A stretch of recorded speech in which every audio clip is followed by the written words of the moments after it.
So starting out, okay, we have our gorgeous, our stunning, our iconic, intelligent survival hunter, Kate Sturchet. If y'all don't know Kate Sturchet, Kate is a longtime mod now of my channel, plays survival hunter, also a little bit of Mistweaver monk. You've probably seen Kate doing community raids with us every Saturday, as well as running a lot of keys. She's just shy of 3KO. We just started pushing our rating last week, so 2 weeks, almost 3K. And I'm happy to call one of my longtime friends. She's wonderful, iconic, and one of those humans you just want in your life. So, Kate, you're here. You're a little stoned, and we love that for you. And I love your shirt.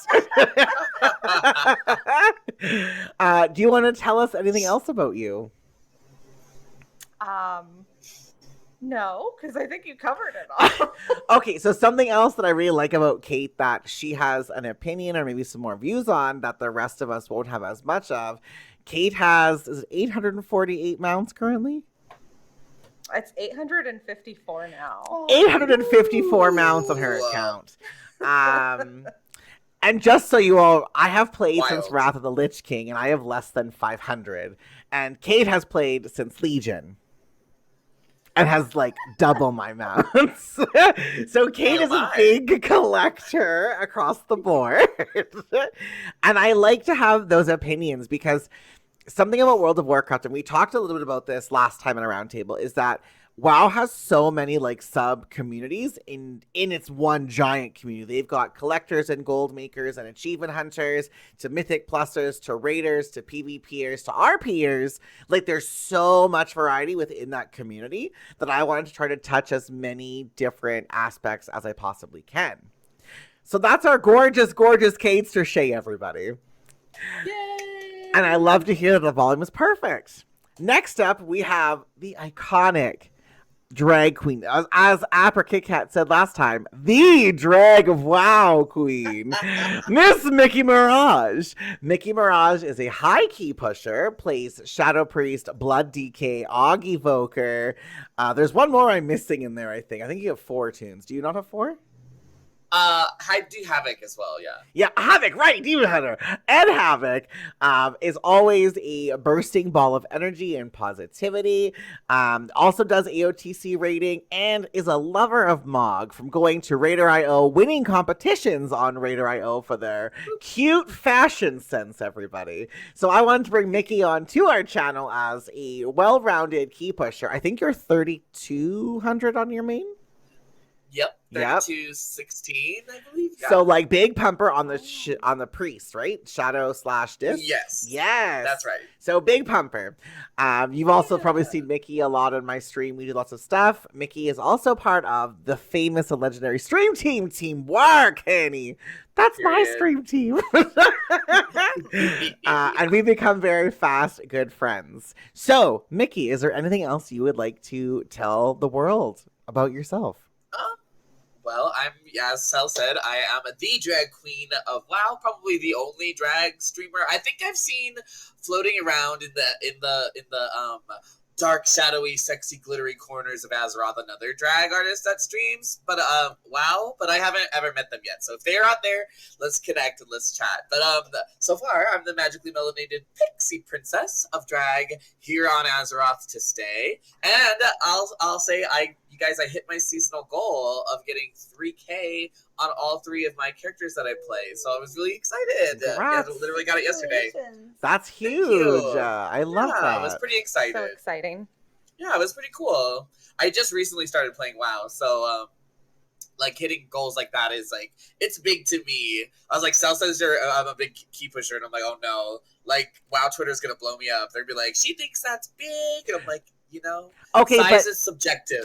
But also pause. So I had mentioned Kate started in Legion. When did you start, Mickey? I started at the beginning of Shadowlands. So, like, you're still wet behind the ears, and you're already into 25s and 3,200 plus as a player in keys. That is like you're still a new player. That's huge. Like good for you. Yeah. That is a huge accomplishment and you should be super proud. And if anybody Thank comes you. for you, I will snatch their wig, honey. Let me tell you. And I always say, don't come for me, come in me. So Oh. please just take that to heart. Wow. Just take that to heart out there on Twitter. And if that doesn't appeal to you, then just don't say anything and move on. Period. Well. And last but not least, we are graced by the greatness themselves, Upper Kit Kat. Upper Kit Kat is the classic hardcore streamer. There's lots of them, but Kat is that one that everybody knows.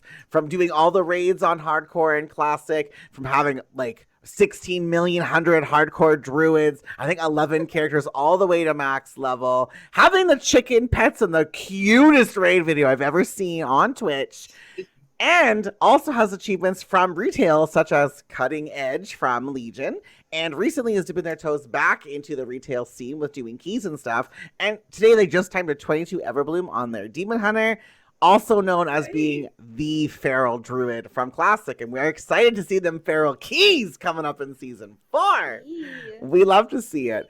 Welcome, Kat. Welcome back, Kat. And is there Thank anything you. I'm you so would, excited. anything else you want to tell the world who you are and what you are about? Oh, well, I don't know. I mean, thank you for the introduction. I was like a very much classic Andy for most of my streaming career. Actually started streaming retail originally 5 years ago, and then I swapped to classic in 2019. But going into retail again has been such a fun experience. I'm like doing things I've never done before and growing in that, and it's really fun to push yourself and to improve, because there's not a lot you can improve in classic. Like I already have like rank world ones and stuff like that. There's not really room for me to improve that way. So I turned my mic up a little bit, by the way. Oh, perfect. So it's really exciting to be doing content. I got AOTC last night. I only died 2 times the whole raid, which was really exciting. Okay. And I also have been doing like 20 plus keys on my druid and my demon hunter, and I never thought I'd be doing that this season. So that's huge. exciting. Congratulations and welcome back Thank to you. retail. We love to see it. Oh, also, Kat is involved in the Druid Discord for Classic. So, like, there's a lot of knowledge there, and y'all should love that. Mostly I Love like to see banning it. people. Well, fair. So, last time we talked a little bit of... Oh, actually, and Kat, when did you start playing World of Warcraft? Well, starting right in the beginning. I hit 60 in vanilla, actually, and I went to Molten Core and was told to stand away from the raid and to battle res somebody if we needed a battle res, and to not do anything and not do any mechanics. So I just teabagged people that died. But, I mean, that's fair and completely valid. Yeah. I didn't start raiding till TBC, though. I ran a little guild, and we, like, cleared Kara, and I was so proud. Like, that was... I was so proud. I don't even think I was 18. I don't even remember, but... That's awesome, though. Like, literally, that's awesome. That is. So, like, there's a That's lot of awesome. different WoW players and a lot of different experience and lots of different parts of the game. And that's why I thought this was the perfect panel to have these discussions with, because it's not always going to be a white, cis, male, cutting edge, grandmaster champion having the discussions, because we're also...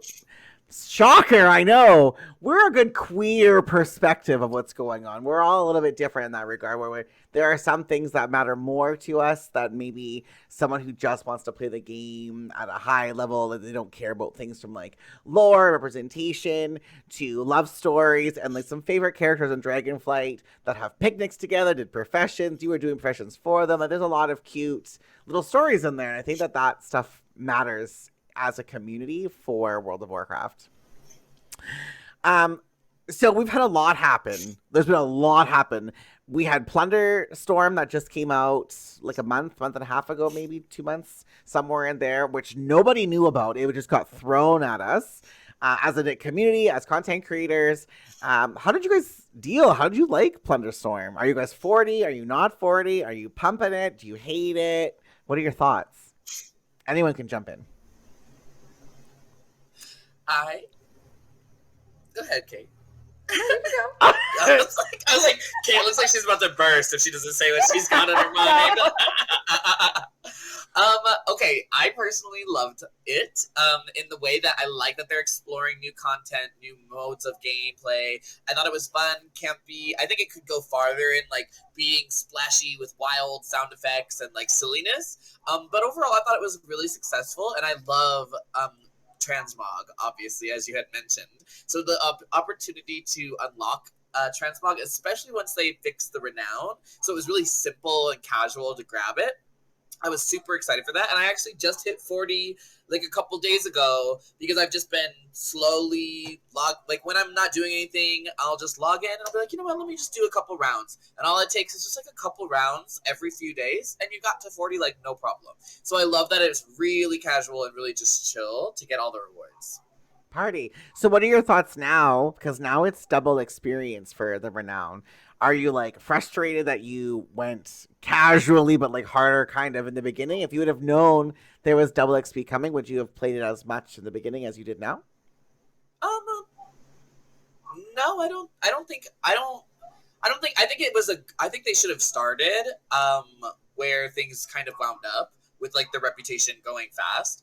Because when it first came out, it was a little slow, and I was like, I'll like casually do this. But they were like, we knew how long it was gonna last, you know, like roughly. So I don't know. I never felt that pressure to like cram it all in right at once, which I never have said that before. But I really liked the. I think it's better. The more people can get all the rewards through, the better. Sure. What about you, Kate? So I'm going to start with, in my defense, I was working on the meta achievement in regular WoW, okay? But I'm level 17 in Plunder Storms. Well. So I need to do that this week. And yeah. As a collector in you, are you like, I got to get in there? Yes, that's the only motivation I have to finish it. If there weren't those rewards locked behind it, I wouldn't do it. Okay, fair. Does that mean you don't enjoy the mode, or it's like what don't you like about it? Overall, I don't think it's like my thing, but I do think it's fun when you're playing with another person. I would much rather do like duos or trios with people as opposed to just playing by myself. It feels terrible when I'm playing by myself. Fair. So you agree with that, Kat? Yeah. I think that the solo mode is like kind of sweaty try hard, or like for people who just want to get their stuff done. And I don't want to interrupt if you were still going, Kate, but oh no, I never have as much fun as like when I do like the really chaotic trios or duos, especially Sal. The other day was so funny. Like he got off this crazy res from the bush, and like me and my friend that we were all playing together. We're like, "There's no way this is gonna work. There's no way this is gonna happen." And so we got both reses off on both of us. It was so That's funny. Hilarious. I was like, almost in tears, like literally. So. The bush is the master play. I'm telling you. Yeah. I liked Plunderstorm, but I agree. I didn't like solo at all. I just found that solo was, I don't know. It's kind of like WoW to me. I don't really like if I'm by myself and WoW, like, yeah, I could do some questing or gold farming, but I would rather do group content than play solo. Like, it's an MMO, right? So playing the solo mode, I was like, there's no one to talk to. And if I'm streaming, then I can like talk to my chat or whatever. But I was not really feeling the solo mode. But I've played duos with a ton of people, and like they're always a hoot. And I like that. Can you get out, get back in, get those reses? Like the power where you go invisible and you blink out. I'm like, that's mine. Everybody move. I need to get out. So like I like that Blizzard didn't tell anybody about it. I wish there was more things that they would do like that, where they would work on something and then spring it on us. But I do think that this mode was a bad example of them trying to do that, because it was nothing really WoW related.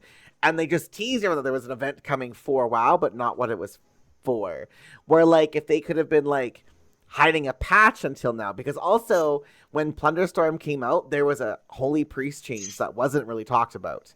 and they redid our tree a little bit, and they nerfed us a little bit, and there was no knowing that or testing that beforehand. That was kind of nice to come back in and be like, okay, so I have some changes, and no one is telling me what I have to do. I get to figure this out for myself. So I like that Blizzard kind of kept that as a secret from us. Just I think the mode may have not been the best play for it. It feels like they put so much effort into this little mini game kind of thing for it to only just be like limited time. Like they're absolutely bringing it back once a year, right? And putting new transmogs and mounts behind it. There's no way they put this much effort into something and it's just gonna like, all right, never be back. Right? And Right. Yeah. Crazy. No, for real.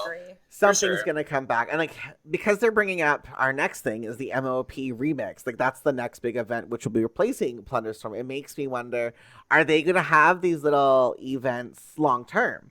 Because if like I would love this for a while, if they're gonna say, okay, so we're gonna have 2 months of Plunderstorm, and then we're gonna have like 2 or 3 months of MOP remix, and then after that, there's gonna be this new little 2 or 3 month like extra thing for a while for us to do. Like that's giving us content in some form or another.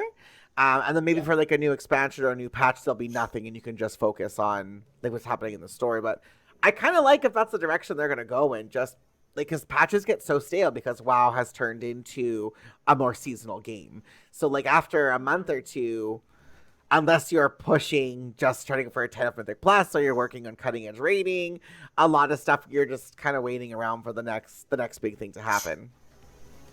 Yeah, it definitely feels that way. This is like the best time to be a content creator for a while because you just almost have too much to do.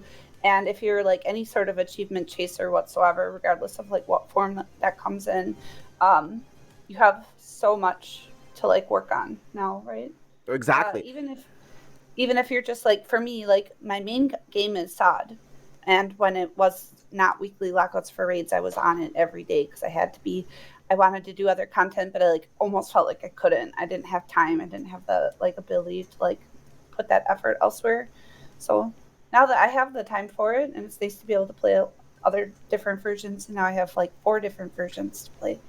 Well, that's still a lot. Like speaking of SOD, I did play the first season of SOD. Actually, I played with Mickey. Mickey and I leveled up the first season of SOD together. We had some late nights, girl. Oh girl.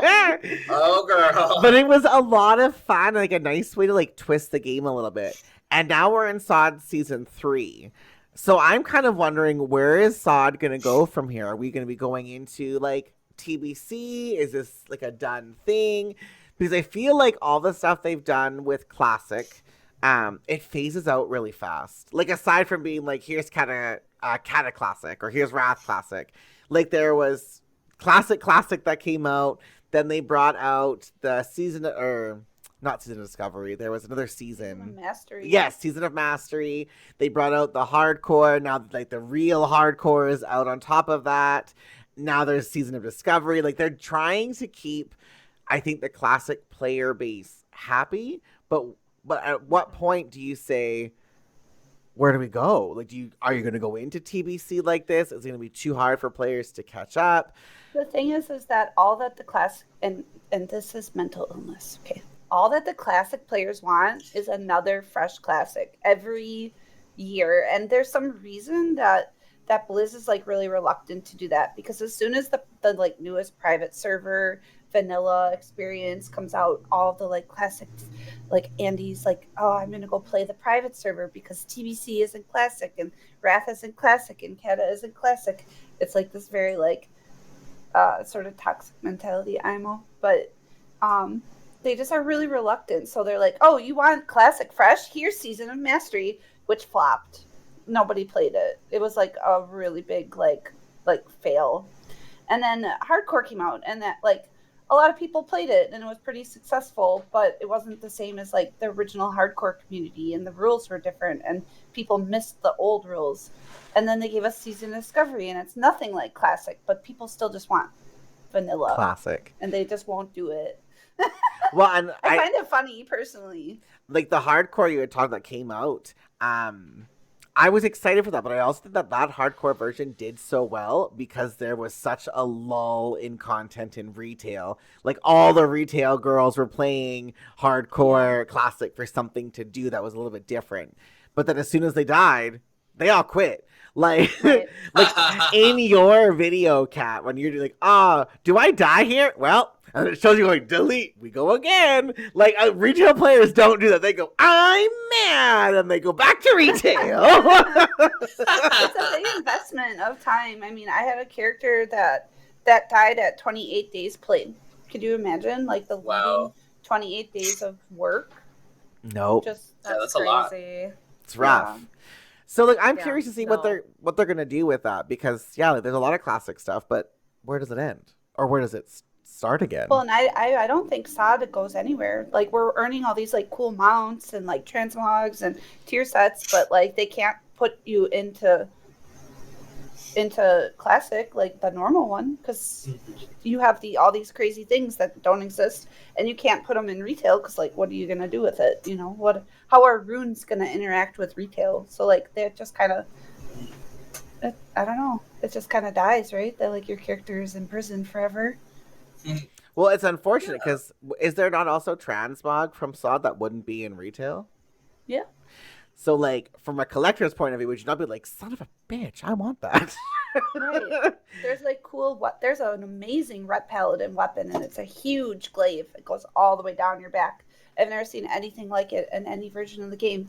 And I would want it for like a warrior or a Ret Paladin, but it doesn't exist. You can only have it in SOD. So That's crazy. Kate, did you play SOD at all? No, I didn't. That wasn't your cup of tea? No, I couldn't get into it. That's None of the classic stuff I've ever been able to really get into. well, and that's fair. Like, classic and retail are completely different games with different.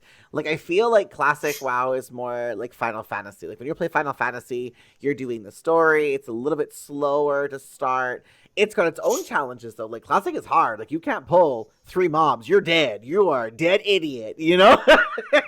And, like, you pull a Murloc, and it goes, and all the other Murlocs come running, and you're out. Like, You're out. You gotta go. like, it's got its own different, like, rules, where in retail, you can pull an entire zone and be like, oh, here, let me just put a little healing potion on. I'm ready to go. Like, you're just a champion. So, like, they're different, but that makes sense why it's not everyone's cup of tea, and vice versa, why the classic Andes don't want to play retail, because they're not the same game. And that, like, I think the flop going from, like, playing, like, the like, I'm going to say TBC is still very similar in terms of classic, in terms of leveling experience for me. Not everyone's going to agree with me, but I feel like there's a lot of similarities for that compared to like Wrath leveling and retail. Like, I think Wrath, you kind of got an easier vibe for what you were doing, and you got more spells, and that's what I feel like you started to feel your power, if that makes sense. But that goes into my next thing. So we're not sure where it goes after SOD or like Mythic or the Mob remix, but the Mob remix is here. Do we think we're going to see like a TBC remix? Are we going to see a classic remix? Like, are they going to go backwards with this remix to kind of like bring up SOD and classic? Or it kind of feels like immediately when I first heard about the Mop remix that this would be like the equivalent of classic WoW, where instead of doing WoW Mists of Pandaria like classic, they decided to do this because at some point it seemed like, are people really going to want to, like, people who play classic, are they going to want to play Mists of Pandaria classic onto Warlords of Draenor, onto Legion, onto, you know, like, are they going to want to do that? And so this is like, I feel like a way for them to revitalize it, especially considering Season of Discovery was very successful, I think, in recapturing interest in like redoing a classic. Whereas if they had just done, as like Kat said, nobody played Season of Discovery or a Mastery, and that was them just being like, okay, we're gonna restart again and do classic again, and it obviously didn't like capture, like, it didn't catch fire like originally classic WoW did. So I think Mob remix is kind of that equivalent. It's like it's the natural continuation of what's already happening with classic. But I don't know. I think it's too early to tell whether it's well received because it hasn't even come out yet. So I've played a little bit of the alpha and like of the mop remix, and like mop remix, we have all of the retail abilities. You don't have any of the mop abilities, so Yeah. and like you get a ton of bronze. So I feel like the mop remix kind of feels like a season of discovery because now you get these random gems you're farming, which give you like the night fade blink and stuff that we had in Shadowlands. Interesting. So it's another arcade version, just like how Plunderstorm is. It's just like a different like setting. It's like not a battle royale. It's like it's made for collectors and transmog and mount people, right? And fast leveling. Like you'll probably get from 10 to 70 in like 4 hours. Oh my god. Like it's Why fast. am I leveling Super my fast. Shadow Priest the old way? Well, I mean that's like it's I give Blizzard props for trying new things, but I feel like there's a lot of new things they're trying at one time and it's spreading us really thin. Yeah, it does feel that way. There's like I said, there's so much content, and that's great if you're like sabbatical or if you're like to jump around. But if you're really like hardcore into one place or another, you're gonna have a really hard time. I think like prioritizing or something's gonna get neglected, right? Yeah, I think Mop Remix sounds really fun. I do too. I was thinking though, like, so Kate, you're a big collector. Like, do you have most of the mop mounts already? I have all of the Mist of Mandaria mounts. All of them. So these ones, there's a lot of recolors. And how do you feel about, like, that Shaw mount you can buy now? It's not, you don't have to wait for them. Does that bother you at all? No, I don't give a fuck. That was like I don't understand why people get so upset about that. It's like, it's a drop it rate. still can be important to you. Right? It doesn't, just because the rarity changes on it. And I don't know why people are getting upset about the currency when they increase the drop rate of the damn thing anyways. So it's much easier to get now. It's just so silly to me. Like, I'm still going to love my Shaw mount. I don't care if anyone else has it. It's special to me. I wonder if they would have given, like, if you get the mount from MOP, like the original MOP, like from Shaw, or if you get the Elegant mount, if that was attached to like a different achievement or a title, would that make people that got it that way feel better if they're pressed about people that can buy it with currency, or do you tell those people that are buying with currency, get over it? I don't think it's super healthy to enable the behavior that, like, I got this back when it was a thing, and now nobody else gets to do this content or enjoy this game because I already did. I think that's a really unhealthy mentality to, like, enable. So I can use an example. I was actually thinking about this. Like, I recently started going back into Legion because I was like, oh, I really want to, like, level up, see what the class hall campaigns were like because they were so highly spoken about, you know? The commentary and the criticism was really great about Legion. And then I went back and started playing the content, and then I was gated with the fact that I was like, oh, I really want to earn this weapon. I want, like, how do I go about, like, earning this? And then it was like, oh, you can't earn it anymore. And I was like, oh, well, and even not just, yeah, exactly. But, like, so many of those appearances are locked behind that. And it was really disheartening because I was like, well, I didn't have this game however many years ago. Was it now 8 years ago, 10 years ago? Like, why is this removed from the game that I pay for? 100%. Why can't I play it? I actually earned a lot of those appearances from the Mage Tower, from doing the raid achievements and whatnot. Like, there was like another storyline that was like really difficult, and it's just very tedious to do in this expansion if you were to want to. There's never been a time in my life that I saw another Sparkle Kitty or another Demon Hunter with the purple glaives and was like, fuck them. Like, I'm always excited. How dare they? Yeah. I'm always excited. I'm like, yes, like, let's have a little kitty dance. Like, I'm so happy. Why would I want someone else to not feel like, or to not enjoy a transmog or a form just because I earned it at a different time? Like, you should be able to go back. Yeah. It's also, you're still scaled to the content, and so it's not completely what's it called? Free, it's not completely free. In fact, it's what I've heard a lot is that it's less free now than it was at the end of Legion, because at the end of Legion you could just go in and they didn't scale you, so you could just one shot basically and get the appearance. So now going in Dragonflight, because I actually went into the Mage Tower and I was like, oh no, you actually have to do the mechanics of this fight, even though you have more abilities to use at your disposal, like that can help you in it, you still do have to achieve the thing. Yeah, and it's really the only time people bring up how attached they are to these legacy items is when they're saying that nobody else should be able to get them. Like, you don't ever hear them saying, I have not seen a demon hunter walk around with those particular items, those weapon appearances I was looking after, ever. I've never once seen any single person, not saying that nobody has them, but nobody's using them. So I'm like, well, wait, why?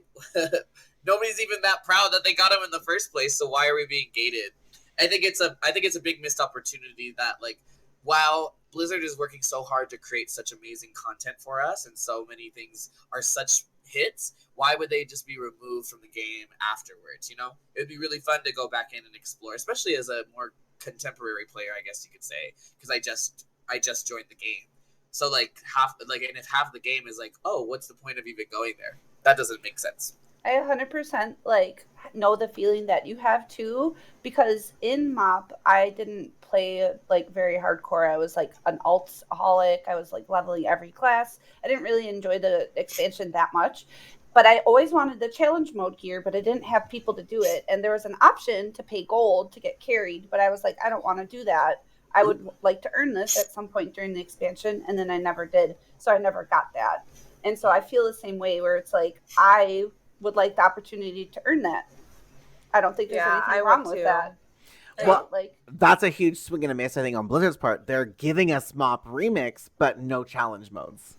There might be different colors. Absolutely should have done it. No, they said they're not. They said there's not. Oh, they said they're not. Yeah, officially said there's not, which I think is huge because I think like a lot of negatives I've seen about MOP Remix so far is people are saying, I'm tired of this recycled content. It's not new content. And they get all mad and huffy and fluff their wings around. But if there was an opportunity to go and get challenge modes, I think you would see more of the other player base wanting to do it for those appearances. Like, I guess there was a statistic that came out years ago, and I don't have a reference for this. I'm just remembering. I could be remembering wrong. But that the challenge modes were not very popular when they first came out. And I think that may be true because I think shortly after MOP, we got WoD, right? And in WoD, we got the first version of Mythic Plus, right? Was it WoD? I thought or was it Legion? Was Mythic Plus. Yeah, it was Legion. Yeah, I think Legion was Mythic Plus, and it was really rough. It was so hard. So then in WoD, there was no Mythic Plus. So I think that the challenge modes, like, I know I hated Mythic Plus and Legion. I was playing a Holy Priest, and WoD had challenge modes too. Okay, so then they got rid of them, and they made Mythic Plus. But they were different because, like, challenge modes, you were invis potting to hide trash to do things faster, whereas in Mythic Plus, you have to kill that trash to get that percentage to get this. So, like, they were similar, but they were different. But I think that challenge modes would still bring in another audience of people that maybe don't want to push plus 30s. Maybe they want to do something different and get that cosmetic reward. I would love to see them come back because I agree. I think it's silly that was a limited time event that, like, I didn't care to do them. I had no interest when I was playing my priest. And Holy, until Legion, I think, was never really a spec since, like, TBC. Like, nobody wanted a Holy Priest because they were hot garbage. Sorry, Holy Priest, I'm one of you. So, like, but, like, now, like, right, Holy Priest is not a meta spec right now in keys, but, like, I'm just shy of 3K in 2 weeks. Like, I think I'd have the ability to do stuff like that, and I would like to give it a shot anyways. Yeah. More content. Yeah. That's really what it comes down to. Like, why restrict people from being able to play the game? So today it was announced that the War Within Alpha is coming out. There's people were locked behind it through NDA. They got to play it. There's a whole bunch of YouTubes of the big content creators and their thoughts on stream today. I know Kat watched it and so did I from World of Warcraft, where they were talking about it with Ion and Bethany and Tina. And it was a good little like rundown of what's to come, and that I think tomorrow there's supposed to be a wave of alpha invites going out for those that are interested. My thoughts for the discussion for the War Within: is there something that either you've heard recently from this information overload today, or it's in the back of your mind that you really don't like the direction they're going with the War Within? Not something you want to have, but something they're doing and you just don't like it. I wish they wouldn't start the first season off with 4 different dungeons that aren't part of the expansion. Maybe that's an unpopular opinion. I'd really like to experience all the new dungeons that are out and not have it split with Mythic Plus. That's just so silly. I don't care that they do that in later seasons, but I just don't personally think it should have been done that way. So I agree with you, but I wonder if the reason they split them is to make season 1 and season 2 feel new still. Because once you're done season 1 and you keep 4 of those dungeons, you bring in 4 different ones, would that make the expansion feel that much longer, since they're trying to shorten expansions to only a year now, I think, right? Is it a year or is it 2 years? 1 year. 1 year expansions. Yeah. I think one of my concerns, though, about that, though, is that, like, to me, if I'm not doing those other 4 dungeons that are, like, supposed to be a part of the story and the questing and stuff, is it going to feel less irrelevant or matter less to me when I'm not doing them as much? Like, they're just going to be, like, forgotten, basically. So, this is a new thing with Mythic, and I don't know the answer. This is just me asking. They're redoing Mythic Plus, right? Where Mythic Zeros to Mythic 10s have no timers. So are those new dungeons going to be available in the first season up to a Mythic 10 item level? Oh. I don't know. That's a good question. Yeah. I thought only Mythic Zeros have no timers, and then Mythic 0 to Mythic 10 have no timer. Yeah. Interesting. They've increased them. So, like, no, because they're considering doing heroic dungeons still. Sorry, chat just wrote that out. So they will be base. Okay. Then never mind. That was my, like, I wonder if they'll still be there. But I agree with you. Yeah. I think it's silly that That's a good question. It's a new expansion and you're pulling away half of the PvE content until 6 months down the road or whatever. Yeah, that's why I don't want that part of the game to feel irrelevant to me. I actually enjoy, like, learning the stories in each expansion. So fair. Yeah. I don't know.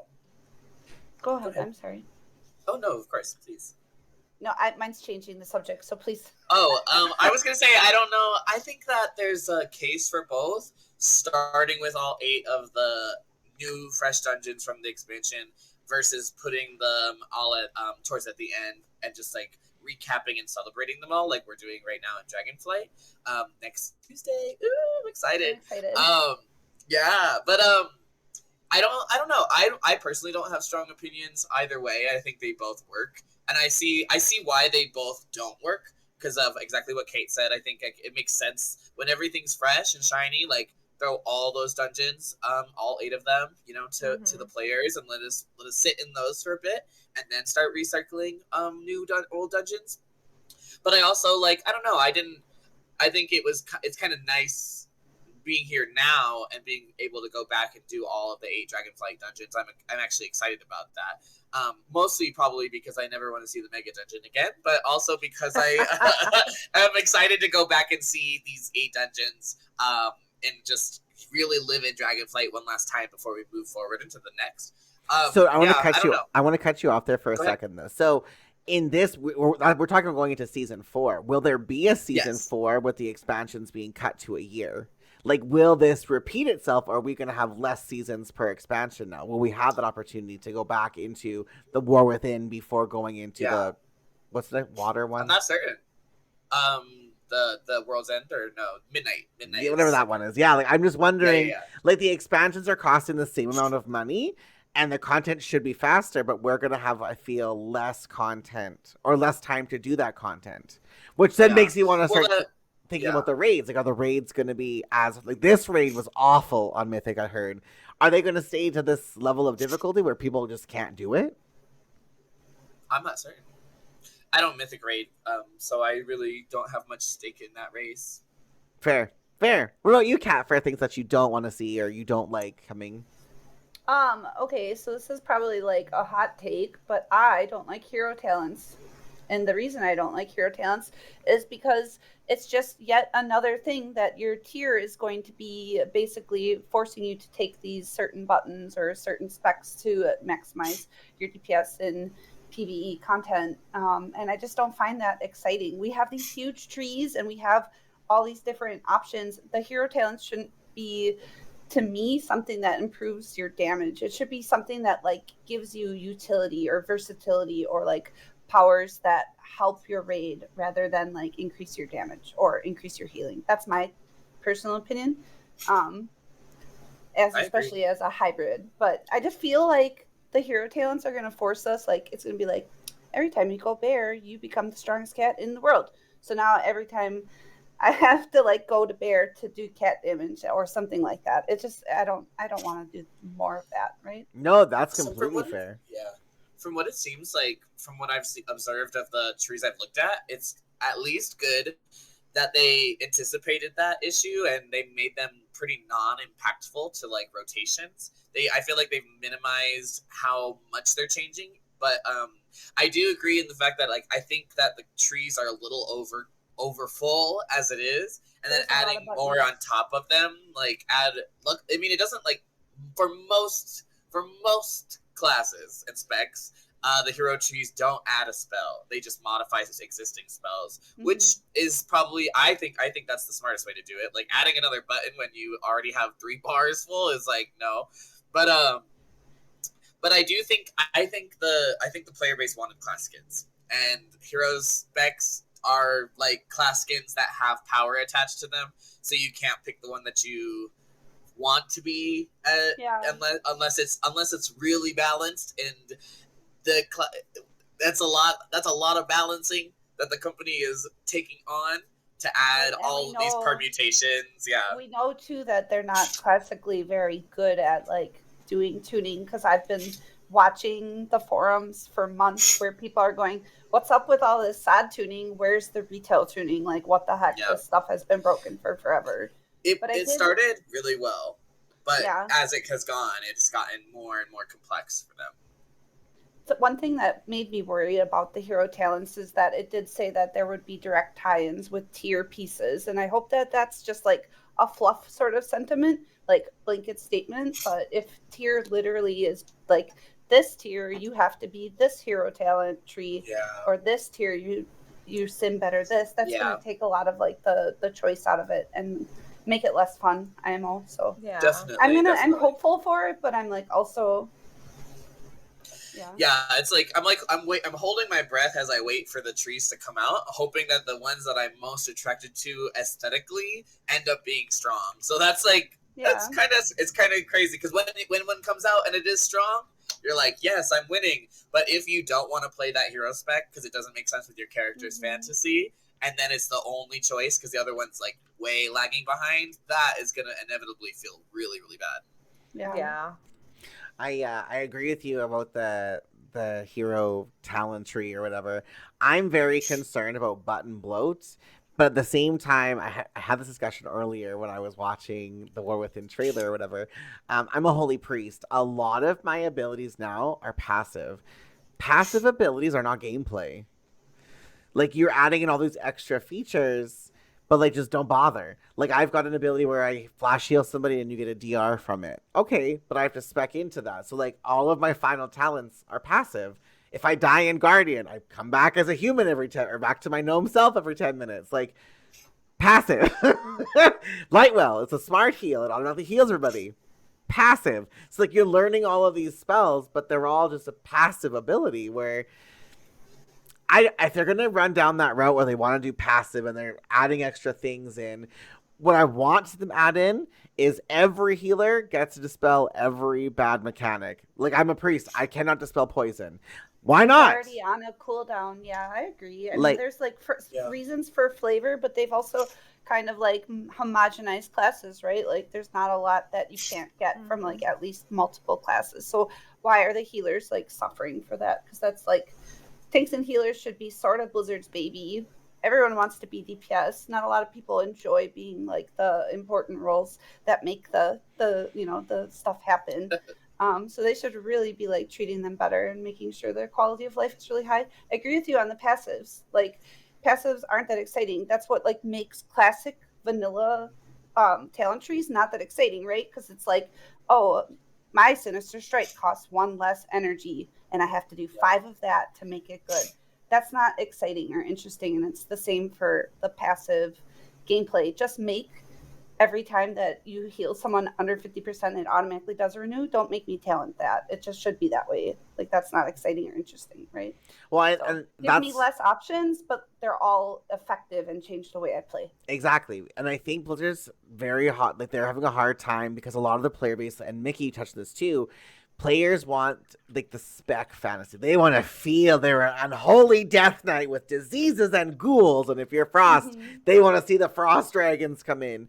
But at the end of the day, they should get out of that. And you're a priest, and a priest can do this ability. You're a warlock, and all warlocks can do this, and your specs can change things up, because there's going to be a point where there's too many classes. Like, we got Demon Hunters brought in. Oh, Kate.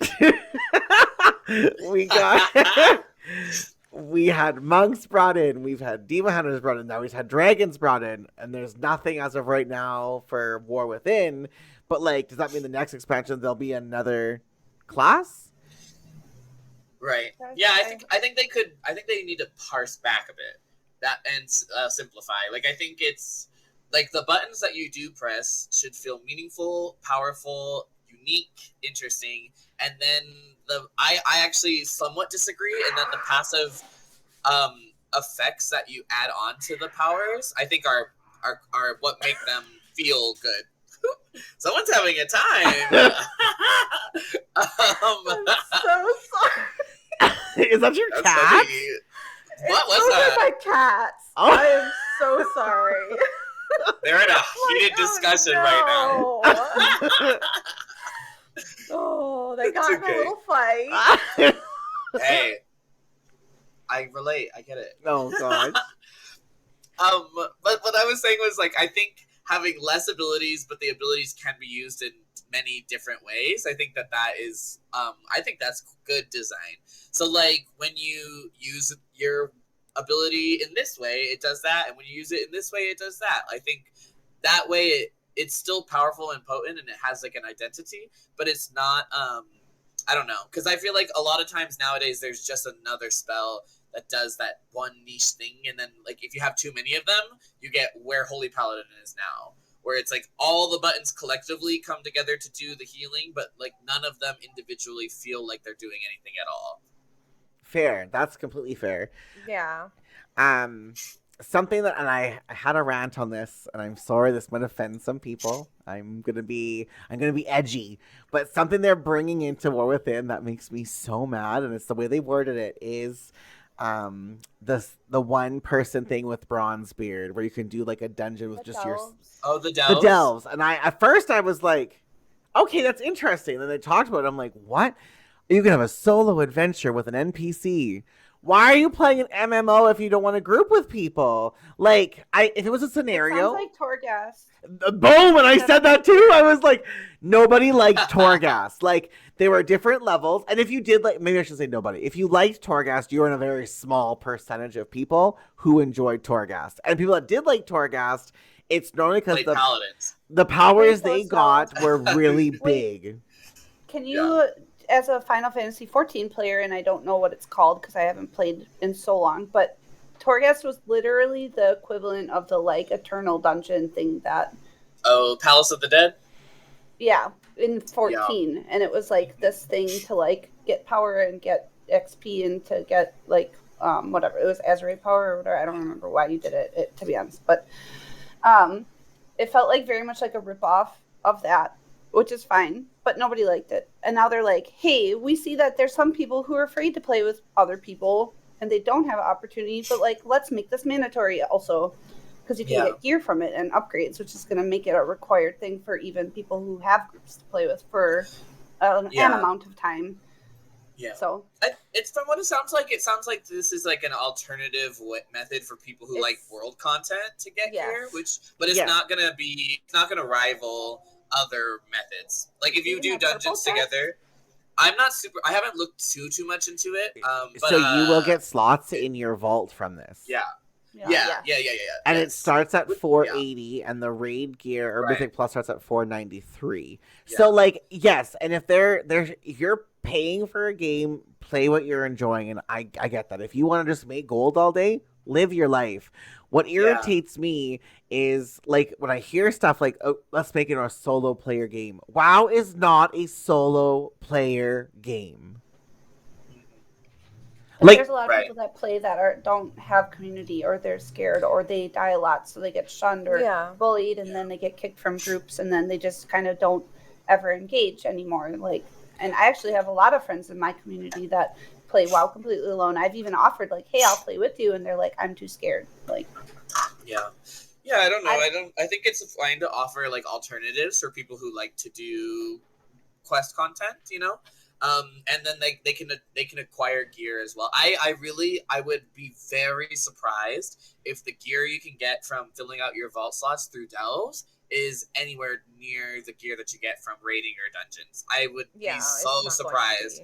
It's not going to be like the same item level or the same like quality at all. Like, so I don't think it's an issue. But doesn't it get harder the farther you go? Yeah, because you can do level 1, level 2. Well, the 3 is like the base level for max level, which is going to be 80 or 70. I don't know really what level it is, but it sounds like it's infinite. It sounds like it's Mythic Plus for one person. That's what it is to me. I don't know if it has a cap, but it said it's going to continue to scale up and up. So, and then you can. We'll have to see. So, and that's where it comes back. Like, I would rather see the game fix things that are broken instead of adding in more things for one player. Like, WoW's PvP is completely broken and has been broken for years. And there's fucking radio silence on it. Like, there's not a word. Then we get, well, now you can do the shuffle or whatever. You can queue in for rated battleground. But like, if those don't take off, that's not fixing the problem how PvPers have nothing to do in the game. And instead, they make more content for players that are by themselves. Whereas there's a lot of PvPers that have been screaming for attention. Do you think, though, that WoW could benefit from a sprout system where you get extra rewards as a veteran player for helping people who maybe aren't as experienced or helpful? No. You don't think it would? I don't think so. I don't. I think it would. There's already in place for WoW. You can be a WoW mentor, right? Yeah, you don't. That doesn't get you anything extra. No, that's true. I've never heard of that. So the WoW mentor, if you are like leveling something new, you have to sign up for it. You have to have a good account with Blizzard, and you just basically new players can ask you questions. You're like flagged for them as a new player. You get like a little thing by your name. In Final Fantasy, the sprout system gives you extra rewards for helping people who are new. Yes, but also in the Final Fantasy, if you're not a new player, there's a higher percent of the player base that's not going to like vote kick you from a dungeon. They'll say, like I was doing a dungeon on Monday. I literally just did a dungeon, and our tank pulled the whole and I was like, I'm new, and we wiped. One person left our group, and the tank said, I'm so sorry, let me pull less. Where if that happens in WoW, the tank is going to leave because they're going to think you're bad, or they're going to vote kick your healer. There's not going to be... Yeah. And then you feel bad about it afterwards.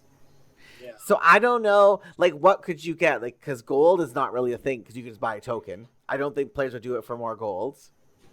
Renown. I mean, rep is always like something people would like to improve, right? Or like maybe like it works. Oh, yeah. You earn so many points for like almost like RAF, like recruit a friend, like items. They're not necessary. Maybe they're transmogs or mounts or whatever. But if you help enough people, you get like a little pony. I'll take a pony. I'll help some people. I think it would depend what the rewards were, I think. Because I don't know. I see...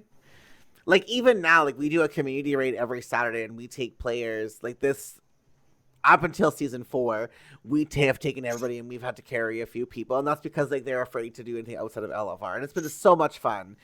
But a lot of those players, too, they wouldn't be a new player anymore. So, like, are they still going to get help, or are they still going to be treated miserably, or are those the players that are going to try to help a new player if they don't necessarily understand their class or their spec? I can see because the time investment or whatever. Yeah, that's a hard situation. I mean, I think ultimately, like, your pocket of the WoW internet is like so different than a lot of pockets that exist, where I'm actually blown away. I've been really warm welcomed into your community. I've been really warm welcomed into Shadows of Elune, which is my guild that I'm in, and that the streamer that runs that one. And it's like, wow, this is so positive, and people aren't mad when I die, and they're like, oh, we just need to do this better, instead of like quitting and leaving. That's not a normal retail WoW experience for somebody who is a pug, right? Like, that's you guys. This is a rare thing. Literally. So last week I pugged into an Everbloom, or we did something. It was a 24 or something, and we finished it. And the people that were with me they were like 3,800 IO, and they had said, "Healer, do you want to do another key?" And I said, "Sure, I have a 23 Everbloom." So we went to Everbloom. We filled the group. They put their 26 key in on me, and I had wrote, I'm scared shitless. I've never healed the 26 before. And they stayed for literally, I think it was 90 minutes, and we didn't even finish the key. They kept teaching me in the tank what to do, and they had just said, you can't be afraid by your key level. We're here to help you. Let us show you. You're crushing. You're healing it so well. And then literally the next day, it was so sweet. So wholesome. I put it on Twitter. And then that's awesome. The next day, though, I went into another group, and it was in a Blackrock hold, and it was on 25, and I was on my priest. And, like, my holy priest is my bread and butter. I know what I'm doing. And we were fine the whole way. I didn't die at all. The very last boss we get to, and the hunter and the paladin didn't pop a personal when the shadow bolt volley came out, and they both died. So of course we didn't time the key, but we were going to keep going. Well, then the second pull went, and I died. My guardian was on cooldown, and I just faded because I had a root on me. So like I got rid of the root from it. I didn't have another cooldown, and I died. Yeah. And they started yelling, "Oh my, you're a priest! Use dispersion!" And I went, "I'm a holy priest. I ain't got dispersion." Right. Oh, no. Yeah, I mean, the thing is, you're gonna definitely run into toxic folks, like, or people in general. I think the biggest thing is like curating your community, because as you said, like it's a community game, right? And I think that's the like when you run with pugs, you do run the risk of people going off the wall for no reason. And I think you just move on and on to the next one, and like try to like play with people that are going to treat you with respect. Like those people that you played with that were awesome, like add all them and try to play with them more often. For sure. And, like keep growing the community. You know, I think that's the responsibility we as players have, because there's going to be people that are short and not nice, and you don't have to play with them. Just like they don't have to play with you, you do not have to play with them. But that goes back to the whole, if you are a sensitive person and someone's mean to you, and you say, I'm not doing group work, I'm going to go do these delves now or whatever, and that's all you do. Yeah. Like, is the game going to be switching to more of that content because the WoW players are being assholes? I don't think it would switch to it, but I think it's nice that it's an option for people that don't really want to engage because of those like perceived behaviors, you know? Like the people who want to do delves, like they probably still like hang out with their friends, share transmogs, like have community as well, or like chat with other players, but they don't want to do Mythic Plus. And like if that's the only kind of way they can play, then I think it's nice that they have an option for the delves not to do that, you know? Like I hope, I just read Axe comment, if you can get rep from them, I prefer it over World Quest. Fuck World Quest. And I would agree, if there is something, or that's for everybody to do, because you can go in with a friend, or like, I don't know how many you can go with. They said you can go in with at least a friend, and then Braun isn't with you. The NPC's only with you if you're solo. And like trying to find community and be nice to people. We're all streamers. Like if you're an asshole to one of your streamer, you're not going to have an audience anyways, right? Like we, I think, are held to a higher standard than your average player in whatever game you play, whether it's WoW, Call of Duty, Fortnite. Like if you're a fool, no one's going to want to support you unless you're like in that 0.1% God champion status where the people just suck it up because they're used to the abuse, I guess. But like, is there a way to hold people to a higher standard to have a better gaming experience for everybody? Because I think if you are that upset that you can't group with like people because people are mean to you, there's got to be something Blizzard can do to fix that. Like, there's got to be some incentive to be a decent human being for people, I think. I think that there should be vote to kick like restrictions, right? If you're doing like LFR, they made LFR or they made LFD for a reason. Like, has the person been DC'd for 5 minutes? They can be kicked. Have they been inactive or not casting any spells, even though they're like present in the dungeon? Then kick them. Did they die? Okay, no big deal. Like, they can't be kicked just because they died. Like, we try again, right? I agree. There needs to be some sort of like bracket of like help the person to learn, because I say hi in every like random like leveling key or dungeon. I do say key now because I've been doing so many keys. Every leveling dungeon, and literally no one says hi back. Like, no one ever says hi. Yeah, I think the biggest way they could do that is like remove the ability to type a personal message in when you vote kick somebody. Like, you choose like of a list of like, these are the reasons that you can vote kick, and that's all. You cannot say more, because like that's where the abuse comes in. You know, when they're like, this person's dumb. Well, but they say it in a lot unkinder way, and it's like, we don't need to do that. Well, you can just, keep it more clinical. And like, back to where I was told to disperse, that paladin then whispered me after we failed the key, going off how I was terrible and I shouldn't be doing any of these keys. Like, they went off on me, and they spelt their grammar and their typos were worse than my reading. So like, they were real bad. But like, well, maybe they add banning then, or blocking. Like, can you block players so they can't message you back anymore? Yeah, so like, you absolutely can block players, but there's still ways to like put them on ignore. Yeah, but you can still like, depending on your role too, I guess there's ways around that. Like, I know somebody that has like a soccer in game. They follow them to different servers and stuff to harass them, and they've banned and they've reported it to Blizzard numerous times. You know how in Hearthstone that you can't talk? All you do is you get like hi, like the generic like, hello message. Maybe in random things you shouldn't be able to like. Well, in Overwatch, if you type something mean at the end of a game, like if you're like GG easy, it changes the wording to being like, oh, my mom says I should get off the computer now. Like, they change the wording for you so you can't type. That's funny. But like, it would be nice if they could do something like that. And especially, so like, I don't know if this is not a WoW topic, but this happened recently in Overwatch where a competitive player, they typed fuck in the game chat and they got banned from Overwatch. That's actually been happening in WoW lately. I've been seeing on Twitter. Yeah. Well, Blizzard, they have like said the language. Yeah, well, they've said that they don't like, swearing is not you're not allowed to swear in their games, and you can be reported. So like, if people start swearing at you, people should be reporting those players, and those players should be getting banned if you're held to the same standard as you're holding this Overwatch player to. Right. Yeah, I think that's like really, that's the only thing. Like, if people are being toxic, like, don't hesitate to block a report and move on. There's a lot of move on.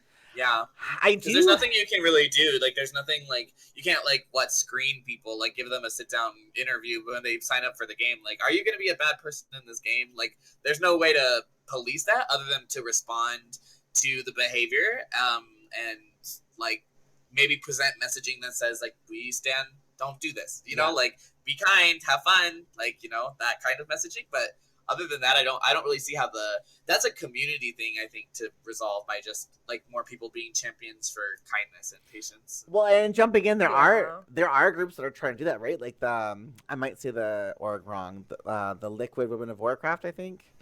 Where you like, if you're a guild and you are like a positive guild, you can register and then you can like find the guilds are like positive, where they're not like anti-women or anti-what queer or racist. You can find those lists. I think that's through the Liquid Women.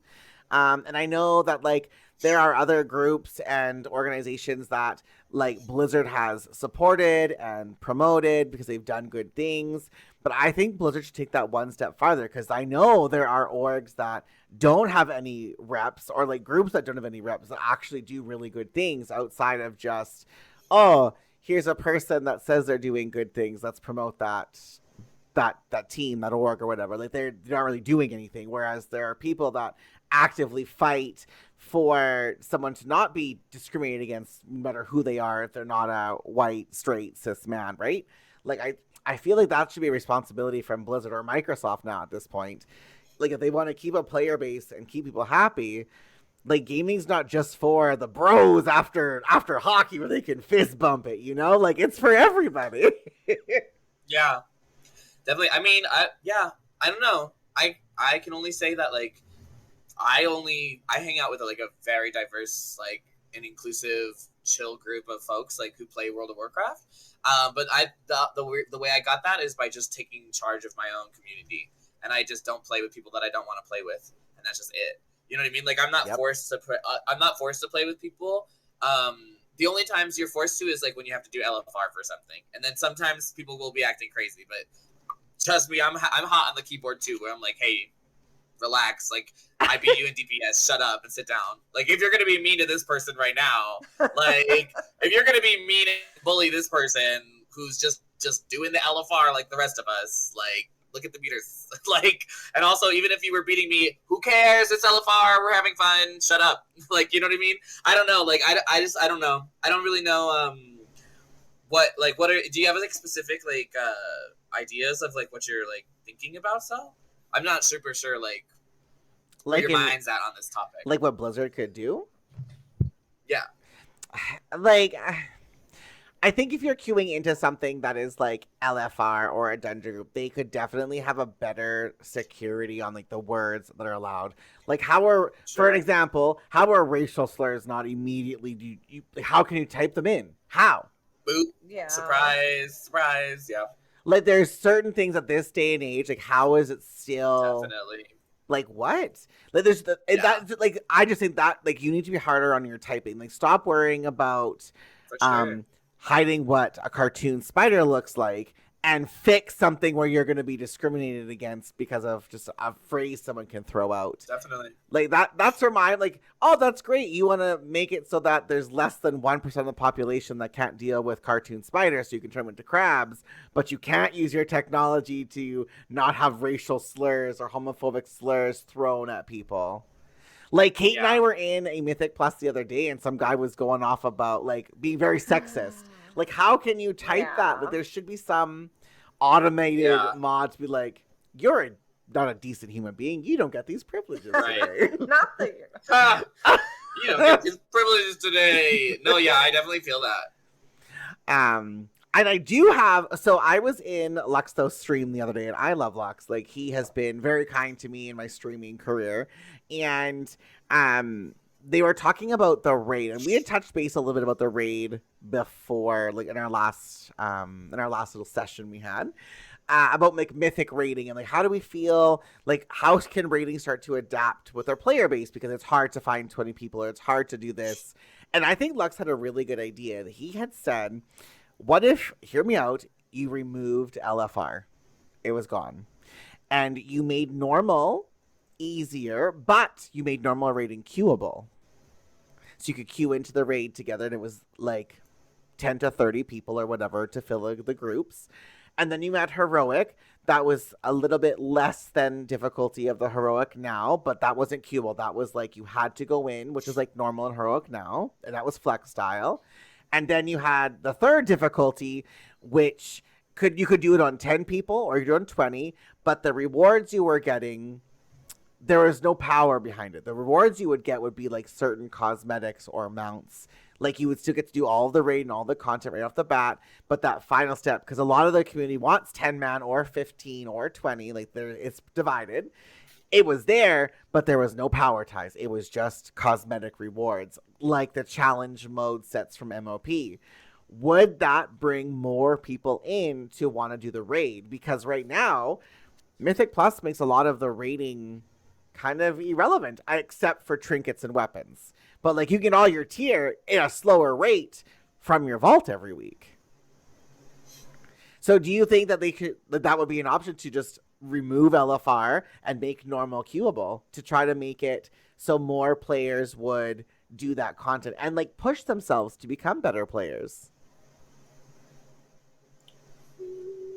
I remember a situation in Legion where in the last tier that every mythic raider would do LFR and carry like people who weren't necessarily like very geared or like strong players because there was this amazing upgrade for your trinket that you had to get every week, and then the smaller people got a pretty easy carry, and the mythic raiders got their upgrade before they had to go to raid for the night. Yeah, there was incentive. Like someone in the chat just said, "Carrie, I go there and I AFK," and that happens a lot. A lot of people go into LFR and they'll just run in and die and make everyone else do it. Like that's what makes me mad at LFR. Yeah, I don't think there should be like a timeout where if you're dead for like at least 5 minutes without rezzing or any actions that you get. Like it's like the AFK from Battlegrounds, right? Like it should just remove you from the group at that point. Well, when some fights last a long time, I guess like how do you like if you did the whole time? You could type, you could like I don't know. There's actions that can be done. I guess there'd be ways to mod that, but I don't know. I mean, some people are just not the most adept players though, and they just die to a mechanic, and I don't think it would be super fair to them to just be removed. Yeah, like I think that's why they made LFR for people who are not necessarily as like skillful as others. 5 minutes? Like, for real? They're very short. They're very short. Right, LFR is very chill, very short. The mechanics are scaled down. I'm going to pause on that, though. I have been in LFR. We have died in the last boss of the wing 6 times and 6 stacks of determination. True. So like, when was that? When Sylvanas was around? Well, when a new raid comes out, people aren't geared because like even right now, like LFR, right, it doesn't get released. The whole thing is not released at the same time as the other raids, which blows my mind. Yeah, it should definitely be released all at once because you want story. But yeah, but like wait, so like you want LFR to be easier then? Is what you're saying? Or? No, I just think like we have 4 difficulties of the raid right now, right? We have LFR, which literally anybody can do as long as you have the item level to queue in. Anybody can do it, and then you have normal, which is a flex style. And then you have heroic, which is still flex style, but you get 1 extra mechanic thrown at you for most fights. And then you have mythic that you have to have 20 people and you get like all these mechanics that will one-shot you. It's almost like unattainable for a large portion of the population. And if you want to, like right now, if you wanted to mythic, maybe not right now, say 3 weeks ago, I would like to mythic raid and you try to find a guild to mythic raid and you've never mythic raided before. Are you getting in? No. No. Or if they're all extending if they're all on Farak, the last boss, and you have only killed 2 mythic bosses, are you going to get recruited into that guild working the last boss? Nope. Like, I feel like mythic raiding has such a barrier to get into, and the rewards aren't there for it. So I want to see them do something where mythic raiding can be as hard as it is now, but you can pick different options to go in, whether it's 10, 15, 20, and you can farm for reward, like just strictly cosmetic. Yeah. Oh, I agree.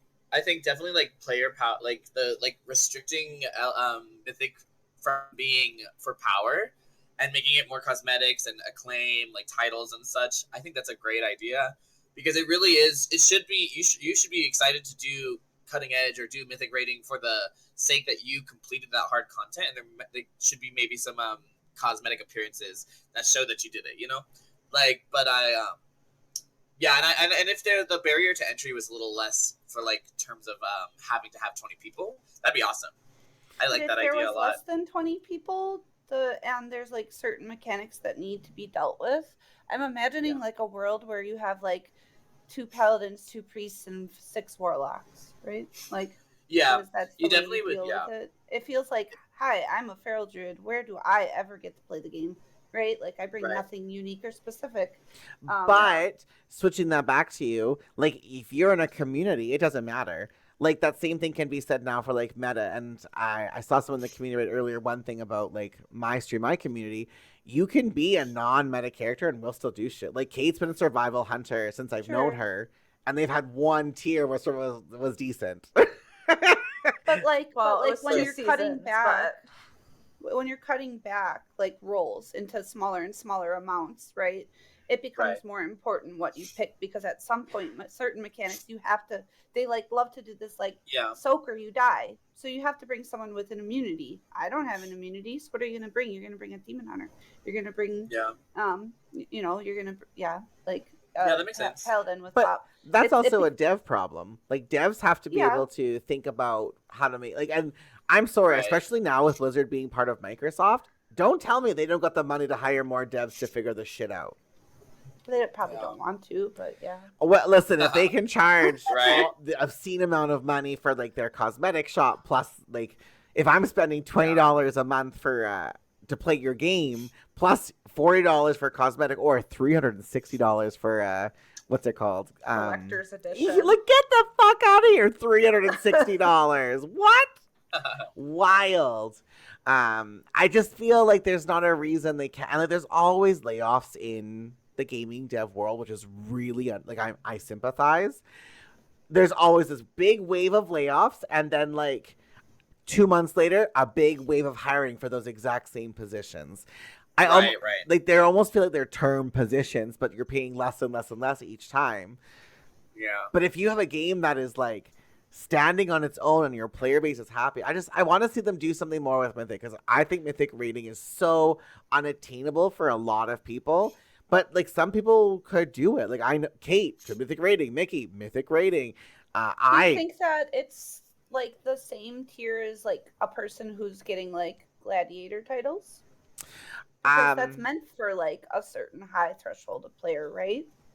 But if you're doing gladiator, you need between 1 and 3 people. Or no, I guess you need to have 3 people, or it's just 3s now. It's just an arena. 3s and I think 3s and RBGs. don't they have 2s? 2s doesn't count anymore. 2s doesn't count for. Oh, I didn't realize it was that. to like. So 3 people is a rock lot versus easier to scissors. bring in than needing to have a roster of 25 and 5 bench players, because nobody wants to get recruited That's for true. bench. So like That's if that is your barrier, is trying to find a roster to get into that content, how do you fix that? And I don't think Mythic rating should be flex. I think that's too much. I think it should be, here's a 20 option and here's a 10. Like they did for Kata and Mop. Here's a 25 and here's a 10. Some fights are easier, some fights are harder. Wear a helmet and get over it. Yeah. Yeah, I think the barrier to entry being lowered would just only serve to help the game. Yeah, especially if they're making the game more seasonal. Like, how do you keep 25 people invested, especially when we were just saying some boss fights like you can wipe 600 times on? How are you going to keep that roster for 8 months going if you're wiping and you can't fill the roster? And then people start getting mad and being like, wow, we can't progress because of this person or that person. And then that person gets upset and then they quit, and now you can't even raid because there's only 19 of you. Yeah. How about a tier in between Heroic and Mythic? I think 5 cents. Yeah, that's a lot. Like that's a lot of versions of the raid. I think something needs to go. Like I do not think that normal is that much harder than LFR, except for maybe your end bosses. But like I'm thinking of this current raid, that first tree boss on normal, I don't think is that that hard to go through, or without like adjusting it. No, So it's not. like there are some bosses to get your feet wet, but like in Mythic rating, there's a huge difference between a normal first boss and a Mythic first boss. Just an HP alone. I definitely think normal rating is kind of, it does seem kind of obsolete nowadays. Except, well, only I feel like in the first season of the expansion, because of how gearing scaling is and like how everyone has lower secondary stats. The normal raid is harder than like second and third. Like when we did Amir Drasil, like week 1, we were already ready to go like halfway through Heroic because it was tuned such that like even wearing Aberrus gear, normal raid was pretty much just like easy, like so easy that you just like came through and just like steamrolled it. Whereas Heroic is where the challenges began, which is like, yeah, I guess I could see that normal raid is kind of obsolete at this point. Well, Cash just says in chat that there are plenty of guilds out there that progress normal and never get AOTC, and that is true. But what I'm thinking if you made normal even a little bit, like if you got rid of LFR and you made normal easier, like you tuned it down so that normal was more attainable for people, and then Heroic again was tuned down slightly, and then if there was a third or raid option, which was Mythic now, but given for cosmetics where you can pick between 10, 15, 20, so you can still bring more friends if you've got them, Or if someone calls out, well, then 4 of your friends can have a night off. And most mythic raiders, if you're wiping 600 times on a boss, they're going to be like, fuck yeah, night off. Woo, woo, woo, woo. Like, people want a break from it for their own mentality. Yeah. So that's like, I don't know. Yeah, I guess there's a case for like consolidating LFR and normal and making heroic probably a little harder. Like, yeah, I could see it. I also don't think there's anything like wrong with the way it is now. Can't you queue like a full raid into LFR if you really wanted to? I actually don't know. If you want it, you can. I've done it. So, sorry, it was like rhetorical. Anyway, so if they consolidated LFR and normal and like just made it like 10-man or 20-man, like 25-man, like version, right? Like this is just a version that's simpler. You can either plug into it and it still gives like the rewards, or you could like go with your whole guild and then it takes you into the portal and you guys all queue in together. I don't see there being anything wrong with that. I think LFR, four levels of difficulty per tier is 4 levels of like 4 or 5 pieces to collect or whatever for like transmog and whatnot. And I don't want to do all that either.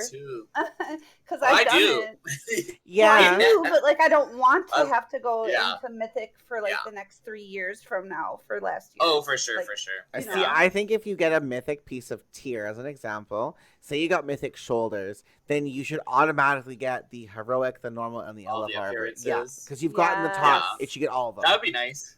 That'd be nice. Yeah. Because like Grub also wrote in the chat now, like we flew through the last 2 normal raids and the only one we stumbled on was Sakareth. It's not difficult. And we say that with like half the raid that never did more than LFR. Like all that it took was a little bit of organizing, and we do have some damage, and our tanks are very knowledgeable as well. And we've got a couple of really strong healers that were able to compensate in certain situations. But having a little bit of direction can go a long way to get people towards AOTC. And that's not the same. Like the level jump between AOTC and Mythic it's too much, I think. And going back to the PvP of like Glad's what, 25, 3K? 33 or something, isn't it? So if it's 30, pretty high. Yeah, so like the step between, like what's the one before Glad? There's like 2,000, 25, 3K, and then 33. Like there's 24. I'm sorry. Glad's 24, Rivals 21. So like 21 and 24, like those are close numbers together. I don't think if there was like a term, I don't think you would say heroic is 21 and mythic is 24. Like you can't compare PvP, and I was trying to like compare PvP and PvE. I just think like if you compare heroic end boss to a mythic end boss in a tier, they're night and day difference. But is everyone supposed to be able to access that content?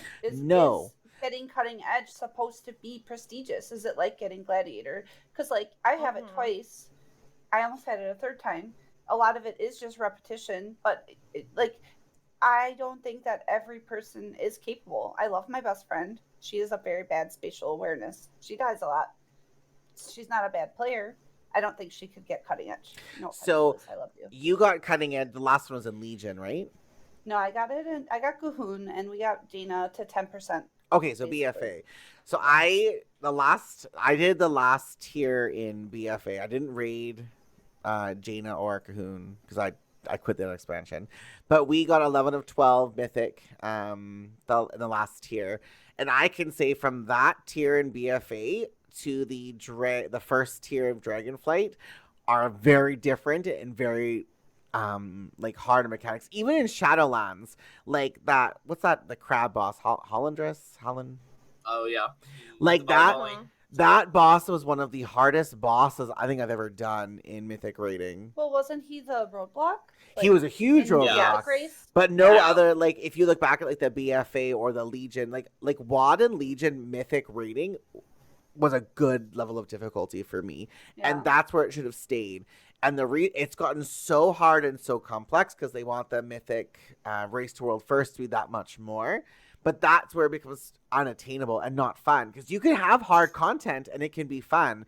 Like, I would argue running like a plus 25, 26, 27, you're probably equivalent to at least middle of the path in Mythic raiding for most bosses. And I mean, but having done keys that are only like 22s, like the mechanics are at that level are equally as unforgiving as they are in the mythic that I did. for Like sure. basically at one point, if you stand in mechanic, you get one shot. That's like what the mythic difficulty is. So you have to play perfect for 10 minutes. And keys, you have a little bit more leeway because you only have to play perfect, while like the trash is live, it's like 1 minute, 2 minutes, maybe. But a lot of those mythic fights, if you die, the whole group has to reset. And it's not a matter of like that, it doesn't come in until 3 minutes into your fight. So you're redoing it. And then it's like, well, in Mythic Plus, if one person dies, you can still keep going. But in a Mythic, you have to restart. And like, that's not fun. Or waiting for RP, or like, there's just so many different variables. I think Mythic rating is great. I just think it is there's too many barriers to get into it. Yeah, I definitely think like Mythic could be tuned better, but I think like have the requirement of having 20 players is really like the biggest hurdle for a lot of people. It's just a lot of players that you have to coordinate to like show up and commit to that kind of especially considering when you factor in how difficult it is, you have to have 20 players that are more than capable of completing really that skill have check. Room for a carry. And you can't have just 20. You have to have that bench roster, and nobody wants to be recruited for a bench roster spot. Yeah.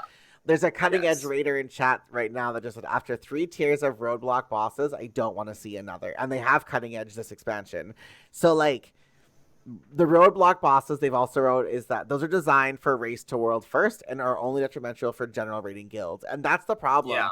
Like every new season, you start with a bunch of guilds, eager beavers to get in there, and they hit that roadblock and they all disband. Yeah. Like at some point, maybe Blizzard has to come in sooner with nerfs. Or I don't know, or just or the race to world first just doesn't have to last 2 weeks. I don't know. Like, well, that's only happened. That's only happened once. Most race to world first are done in like 3 days max. And previously, that one was crazy though. They were miserable. They were so miserable. Absolutely miserable. Yeah. That was not good. Like 2 days, and like those players in race to world first, like they're already like they have 10 characters. Like they are the best of the best, and even if they don't get the first, like they're already the best of the best. So like, who cares if you're in the top 5? You've still beaten the other bazillion WoW players that are out there. Like, let the rest of us have cake and eat it too, honey. You know? Yeah, I agree. Yeah, I don't think things need to be tuned for that particular player base. I don't think that makes sense. Yeah, but that's my opinion. So jumping through, we just hit a little bit of the race to world first. Do you guys think that the race to world first is good or bad for the game? I think it's a bit of both. I think that it like drives obviously entertainment and probably players to come back if what they're seeing is something that they like. But I also think it brings out a lot of toxic players. I don't know if you've ever actually watched a live stream of Race to World First, but those chats are wild. They're so toxic about EU, NA. It goes back and forth. So I do think it brings a level of toxicity to the game as well. Right. I completely agree. I think that as a content creator, it's cool to see like the creme de la creme, right, of like certain people being highlighted and showcased. It does feel like a strange thing though, because I know fantastic players who are part of that community, Method or Liquid or however, and they stream to nobody. And so like I wish that Blizzard, if they're gonna make esports and stuff, had equal representation and like really did better at shouting out and like supporting their people that are making them tons of money. They're making thousands and thousands of dollars of ad revenue and resubbing and people being excited off of these people who are putting their heart and soul into hours and hours and weeks at sometimes of pushing content, not sleeping and being exhausted and wiping after wiping after wiping, and then they just like get, good job, you did it, or sorry, you got second place, like no one will remember your name. And as a content creator, that kind of like makes me salty for them to some extent, because they have such an opportunity to really elevate and raise their creators up and give them such a spotlight and importance and sponsorships and stuff going forward, and they just fail every time. So that's just my. I think that's because Blizzard doesn't have anything directly to do with the Race to World First. They don't comment on it. They don't really follow it. That's independent. That's fair. Yeah. I mean, you can't. They know. They for sure know about it, but like, I feel like they don't want to get involved because then you're gonna have people start saying, "Oh, they're favoring this team or that team," or I think that is a yeah. I don't think they should get that involved in it. Honestly, I think it's nice just for the sake of what it is. You know, like it's cool, it's exciting, but I mean, like once they get involved, then I feel like it's, I don't know. It to me seems a little. Why do they weird. not get involved with that, but they get involved like they do like the official like arena tournaments or like the official like dungeon tournaments? Like what's I don't get that that's such either. like an esport. Like they're both kind of like the same thing, right? I don't understand. Yeah, Does, I agree. But does Blizzard like feature any of those people, or they just promote that it's happening? Because I feel like if you've got 5 guilds that are participating in the World First, that's 100+ people you have to like focus on. Where if you're doing like a tournament, you can just do like a little banner here and there for 5 people or 3 people, and you're instantly cutting down on your publicity by like 30, 40, 50%. Wouldn't it be in their best interest to elevate anybody who's representing their game in a like high end or like positive way? I think for sure, and I think you see that. Like if you look at like Blizzard in Australia, like there are Australian content creators that get to be featured on the launcher for World of Warcraft. Absolutely. We don't get that on NA at all. No, we don't. I don't even know if EU gets that. They used to, but I'm not sure if they still do or not. But I do know there have been orgs that have been featured on the launcher for EU, and NA doesn't have anything but sit silent, which I think is a huge missed opportunity because they used to do it all the time. So I guess I can see like if they're not going to promote those players who stream, and sometimes they stream to nobody, but Blizzard doesn't do that. Like Blizzard only. Sorry, Blizzard. I'm gonna say something that might not be the nicest thing in the world, but Blizzard to me really seems like they only care about like 5 creators because they're the same 5 creators that are always given the same opportunities because of their audiences, which is completely fair. Like they're big and it's publicity. It's marketing, but it feels bad to everybody else. Right. Yeah. Teacher's pet. I did also want to talk. So back to like the race, it's the same topic. Do you think that the Race to World First and like MDI? I don't know if you would log PvP, but like, do you think that those PvE events, really like enforce that parse culture, like the damage or healing parse culture when it comes to it? Is it because of that? Like, do we think? Like, I think the player base is mistaken when they look at logs and they see somebody who's got like a 90 parse on something. That doesn't necessarily mean that they're a good player. They could be padding the entire time. And I don't think that the players understand logs well enough to read. What is this hunter doing? Oh, this hunter is running on this fight every 2 minutes to clear bombs with turtle or 3 minutes to clear turtle. Well, how come this hunter has a 90% and they have a 70%? Well, that hunter's not doing any mechanics. Like, I don't know if people notice that or if that's... Like, how do you guys think parse culture affects World of Warcraft? It's different in Classic because a lot of people in Classic understand logs a lot better because there's a lot more things that affect it. Like, you know, there's with fights being really short and RNG is like your number one factor. You're looking at that log and you're like, okay, I just didn't crit, that's why, or this person died and they were my buff. So in the fights with Mythic or in the retail, even heroic fights, those fights are 2 to 10 minutes long. You have so much more time to like make up for errors, right? In a rotation, it can look like, oh, they got a 99. They must absolutely know what they're doing, but at the same time, like they literally just never made one mistake in 10 minutes, right? Or didn't do any mechanics in 10 minutes. Right. Mm-hmm. I think Sammy made a really good point in your chat. Parse does not equal quality. That can't be, like, that's so true. Because you could parse really well, but are you doing everything you should be doing? Are you being a team member? Are you, helping with mechanics? Just, yeah, I agree with that. I know when I was a Mythic Raider, we would set up for people to parse when bosses were on farm. So like if there's an ad phase, you'd be like, okay, no one touch the ads but our Warlock in this fight. So that Warlock could get a really big, and the Warlock, you'll get both PIs. Like we would do that for them to parse really well. I don't know if logs are the best thing in the world for World of Warcraft.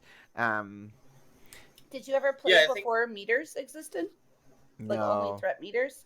In TBC, I raided and all we had was threat meters. So I was a bear tank in TBC, and it was like, all right, did the boss die? Did anybody pull off me? Cool, good job, team. You know? Yeah. That was it. That was all that mattered. I think it's really easy to read too far into parses, but they can be used as a healthy tool as well. Like what you all were saying about how you set people up so that they're able to hit those parses. That's exactly correct. Also, if your average across your entire raid is not parsing high in general, then nobody can parse high because the boss has to die faster for everyone's parses to be higher and appear higher. So I think it's a great tool, like for you to grow as a player when you look back at your blogs and you look back at your parsing to be like, how can I improve my rotation? How can I maximize my spell casting? But I don't think it's like necessarily a measure of like you being a better player than others. Oh, what happened? Did my no. Cat. Oh, my power just went out. So I don't know if it was internet or not, but like literally I'm on my generator, like my USB. But I have, you guys can hear me, right? Yeah, we still My internet and my PC are plugged into that and my one little light. So like everyone say a blessing for Cat really quick. Your generator was tired of parsing. Oh. So I'm going to touch on a couple more things, and then we'll be wrapping it up here, so I won't keep you too much longer. I also want to know, so this expansion, you're able to play with everybody, no matter what your faction is. Although you still can't whisper. Like, if you're an LFG and you're trying to fill a key, you can't whisper the opposing faction, which is just stupid. But where do your hearts bleed? Are you blue, are you red, or are you purple? Blue, baby. I'm also blue. I am mostly red, but I do have a couple alliance characters. I have been red my almost entire WoW life, except for vanilla and then hardcore, because hardcore like alliance class or races are better. And I'm only this expansion, like Dragonflight am I a Night Elf Druid again? I've been Troll Druid since you could be Troll, and then I was Tauren before that. So awesome. I love that they added cross faction as the best. They've done a lot of really good, really awesome, and a lot of really good things this expansion. Like this expansion too, I think they also nailed it with the trading post. We talked about that last time a little bit too, but something I didn't mention last time that I wanted to. I love that there is like incentive to get out and do extra things, like kill 20 bosses, you get tendies, do these world quests, get tendies. Like that's a really good incentive to do more than just log in, do a lap around, Dalaran, and log out, or wherever you are. Like I really like that as a feature. I almost wish there was another way to get more tendies, because sometimes it's very hard. Like if there's like 3 mounts in the shop, it's hard to get everything you want. Yeah, I said that last time, that I really wish that we had another way of obtaining tendies, because I just feel like we don't get enough of them, and it makes me sad. Right. Party. I mean, the more the merrier. Everyone wants more, yeah. I'm always happy to get more customization options. I'm pretty good about being frugal and only purchasing things I'm going to use. But if I could purchase all the things, I would definitely do so. So speaking of purchasing all the things and being frugal, my last question I have, and this might be a tough one. This might be a little edgy. How do you guys feel that WoW implemented the WoW token? I don't care. It's a way for people. It's not just a way for people to get gold in game, but it's a way for people to buy in-game time with gold.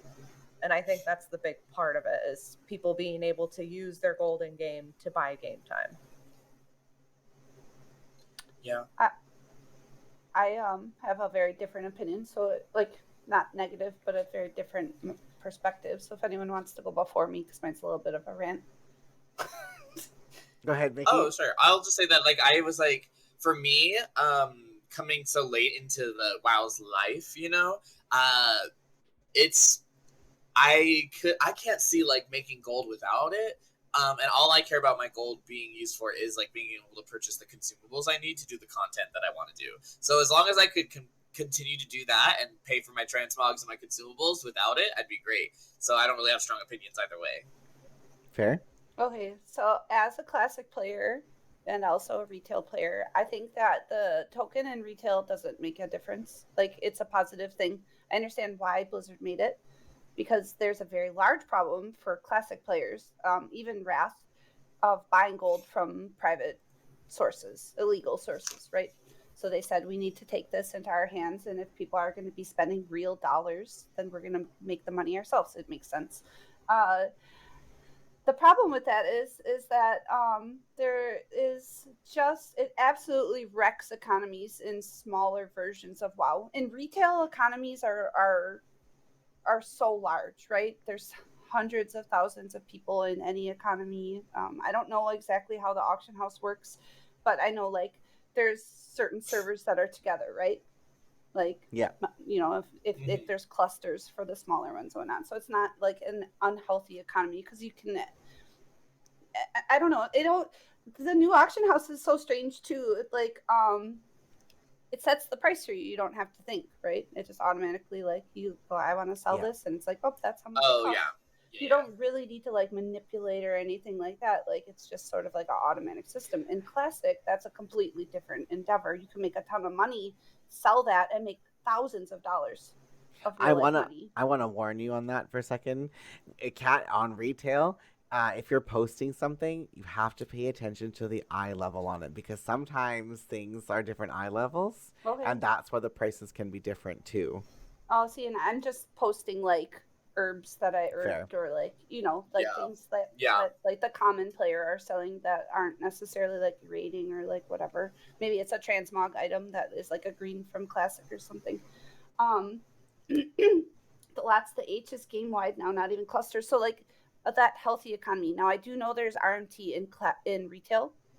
I think it's not quite as problematic as it was at some point, and it's not as problematic as it was in Wrath of Lich King before they banned, and in SOD they banned GDQPs.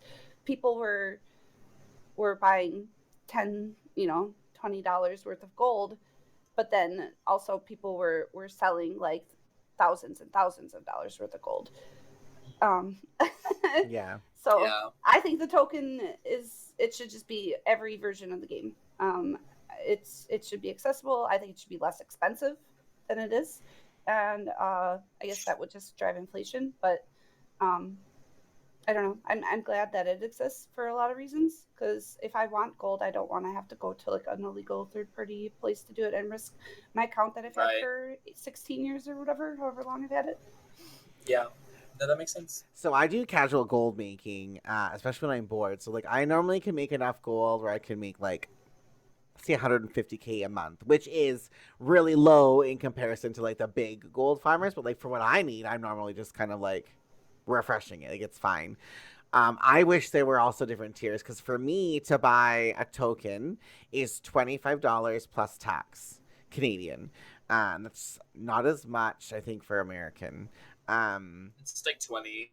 So yeah, so if I buy 2 tokens, it is over $55 to get like, what is it, like 240K or something, almost 500K. I think the problem with retail is they screwed up in WOD, because WOD is when you saw a massive gold influx and there was nothing to spend it on. There was the black market auction house, which even now, like I bid on an unmarked container for 150K. I got outbid. By the time I got back there, it was already at 770K, and I went, "You gotta be shitting me! Like, what? You got no idea what's even in that thing." Yeah. So like, there's people just have gold to throw. Yeah, and I feel like that's a problem now, because like there's just some things that you'll never be able to afford unless you want to spend that money. And I think like they never should have got rid of the Brutosaur. I don't know why they pulled that from the game. So I think if you were able to have the money to buy a Brutosaur, like at any point, you should be able to get that. And they pulled it. It was 10 million gold, right? Or 5 million? 10 million. 5 million. 5 million. And they pulled it. And now if you want one, you have to find it on the black market auction house, and they go for gold cap. Like, that's just, it is what it is. But it's too bad. Like, why does Blizzard remove mounts? And then that was a big gold sink for a lot of people. That's what we were farming for, and then they just pulled it. But that's it. That was my comment on the WoW tokens. I feel like that can be a little bit juicy. I was in a stream the other day, and they were talking about some of the changes over time and how some things don't feel as special now as they did back in like MOP, like the token. And the game is different, and the game has evolved, and it's been around for what, 20 years. Like, at some point, you've got to let Andy, who just subscribed to the game, go back and play MOP and get the damn mounts they want, Hanny. Like, they got to have a moment. Yes, absolutely. But I would like I'm ready to get remixed. I would like to thank every single one of you for popping in and coming back to our roundtable. It has been a lot of fun. We've had a lot of great discussions. And we're going to end on the following note. I'm going to say your name. I want you to say 2 truths and a lie. And then once the committee, the other 3 of us can figure out what it is, I want you to sign off by saying where everybody can find you on your socials and your, I guess, your Twitches if you stream. And I will put all of this, because now we've got it recorded, it'll be on YouTube with all of your information on there as well. So people can find you, look you up, follow you, and make memories. So, starting with... Okay, hold up. Oh, anyone want to go first? I can. Okay, go ahead, Kat. All right, 2 truths and a lie. First truth, maybe, is I have 10 chickens, and I occasionally bring them on the stream. My second truth, maybe, is my hair is actually curly in real life. And my third truth, maybe, is that I am very straight, and I'm definitely not gay whatsoever. Well... The conviction. I don't know. The conviction of it all. I don't know if the chicken one is right. I don't know. That's what I don't know. Well, Kate, what do you think the lie is? That she's straight. Oh, well. You don't say. You don't say. Just to put it out there, I do identify as pandemi for a long time in my life. I consider myself bi, but I have changed my mind on that, and I think that we are allowed to grow and change, and you might change multiple times in your life, and that's okay. So just being comfortable with who you are is important. I stream 5 days a week over at twitch.tv/ApperKitKat, and I also have been TikTok streaming. I also should post a lot on Twitter, so if you follow my Twitter, it is a Wild West. Please do not expect it to be family friendly. And I love you guys. I hope you guys had a wonderful time chatting. I did. It's so fun to hang out with you guys. I love the energy. I love the vibes. And I can't wait to do keys with you guys again soon. Cardi, thank you so much. Bye. You're a legend. Bye, guys. Bye. Bye. Mickey, you are next. Give us 2 truths and a lie. Okay, so these are all true. My favorite zone in World of Warcraft is Vashir. I have never leveled a rogue in World of Warcraft, and I have 3 tarot decks at home.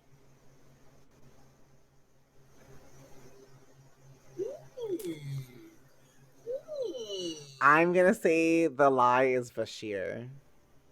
Kate? I was gonna say the rogue. I have only 1 tarot deck at home. I was like, how can I be cheap? How can I be cheap? I have leveled a rogue, and I love Vashir very much. The story gets me together every time. Kata Classic, here we come. With that, though, I guess I can sign off too, yeah? No, wait. Thank you, Self. I'm wrong. Wait, Kat, can you come back if I invite you back? I wanted to ask chat if they had any questions for us too, and I forgot about that. Oop. Okay, I'm so sorry. I was like, wait a minute. That's so funny. Wait a minute. I think you can just pop back in the same. Ha ha.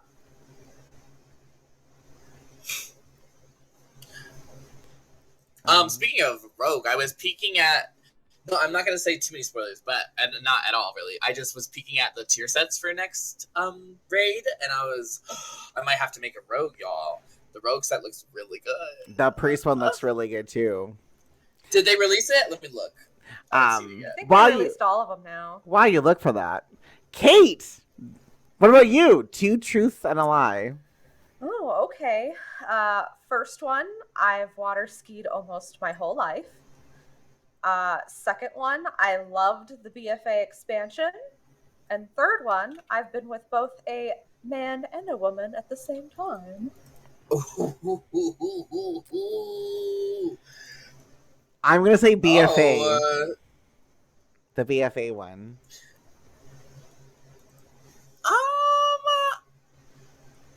I'm gonna say the latter one. A man and a woman at the same time. Hey, Mickey got it. Oh! yeah! I was like, it gives me monogamy. You give me monogamy down, so I was You like, are right.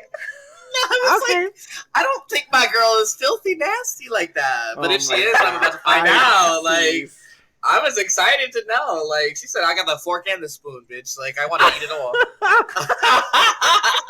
Which I support. I support fully. Yeah. And because we got a raid from Kat before we started, I'm also going to do this to, get to know me a little bit better. And I'm going to say for mine, 2 truths and a lie.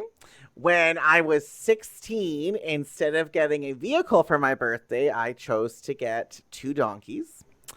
The other one I'm going to say is when I was in my late teens, early 20s, I would get my hair cut every week or 2 and dye it vibrant colors. And I'm going to say for my third one, I lost my virginity when I was 19. Which one is the lie? Well, your name is Incel Heel, so you're definitely still a virgin.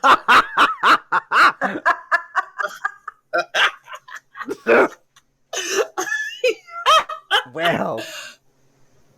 I think the first one, the donkeys. I don't. You don't have donkeys. Do you have donkeys? Kate? What are y'all feeling? I'm gonna say the donkeys. I think the donkeys too. Yeah, I think the donkeys too. Although I know you live on a farm, but like, That's why what, yeah. 10-year-old would trade in a car for 2 asses?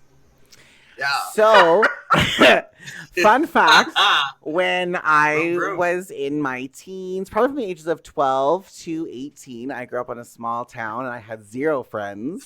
So I got 2 rescue donkeys at my 16th birthday instead of the vehicle because I had more fun times or mental health being with my animals than I did needing a vehicle. And if I needed a vehicle, I would just take my parents' vehicle anyway. So no, I did. I had... You really did all that. Her name was Banshee and his name was the Socks. Second one. The second one, you are mistaken. I've had purple. She's a virgin. I've had purple hair. I've had bleach blonde hair. I've had mohawk, faux hawks, completely shaved tire tracks. I spend easy hundreds of dollars a month on my hair. The lie is the virginity. I was a little younger. I lost my virginity. It wasn't 19. Ooh. Oh. On the donkeys. Oh, shit, the donkeys. Let me pull into the drive-thru on our donkeys. Let's make it all romantical. Let's make it really romantic. Oh my god. We're banning Nikki now. Okay. All right, chat. This me. is our moment, our favorite part. Thank you for coming back, Kat. But, chat, any questions you have for the whole panel or one person specifically, the floor is all yours. Give us your questions. Give us your comments.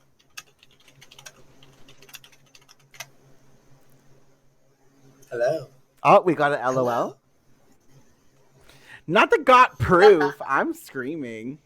You gotta subscribe to Sell on Kick to see that. Not on Kick. I'm throwing up. Oh. Hey, they'd allow it. They don't have any my fucking. God. There's no TOS over there. It's just wild. Our first question is, which dungeon are you most and least excited about in Season 4 Mythic Plus Pool? Do you want to start us off, Kate? Sure. I think I'm honestly more excited for the new dungeons, just because there's something new to experience. I'm least excited about. Oh God.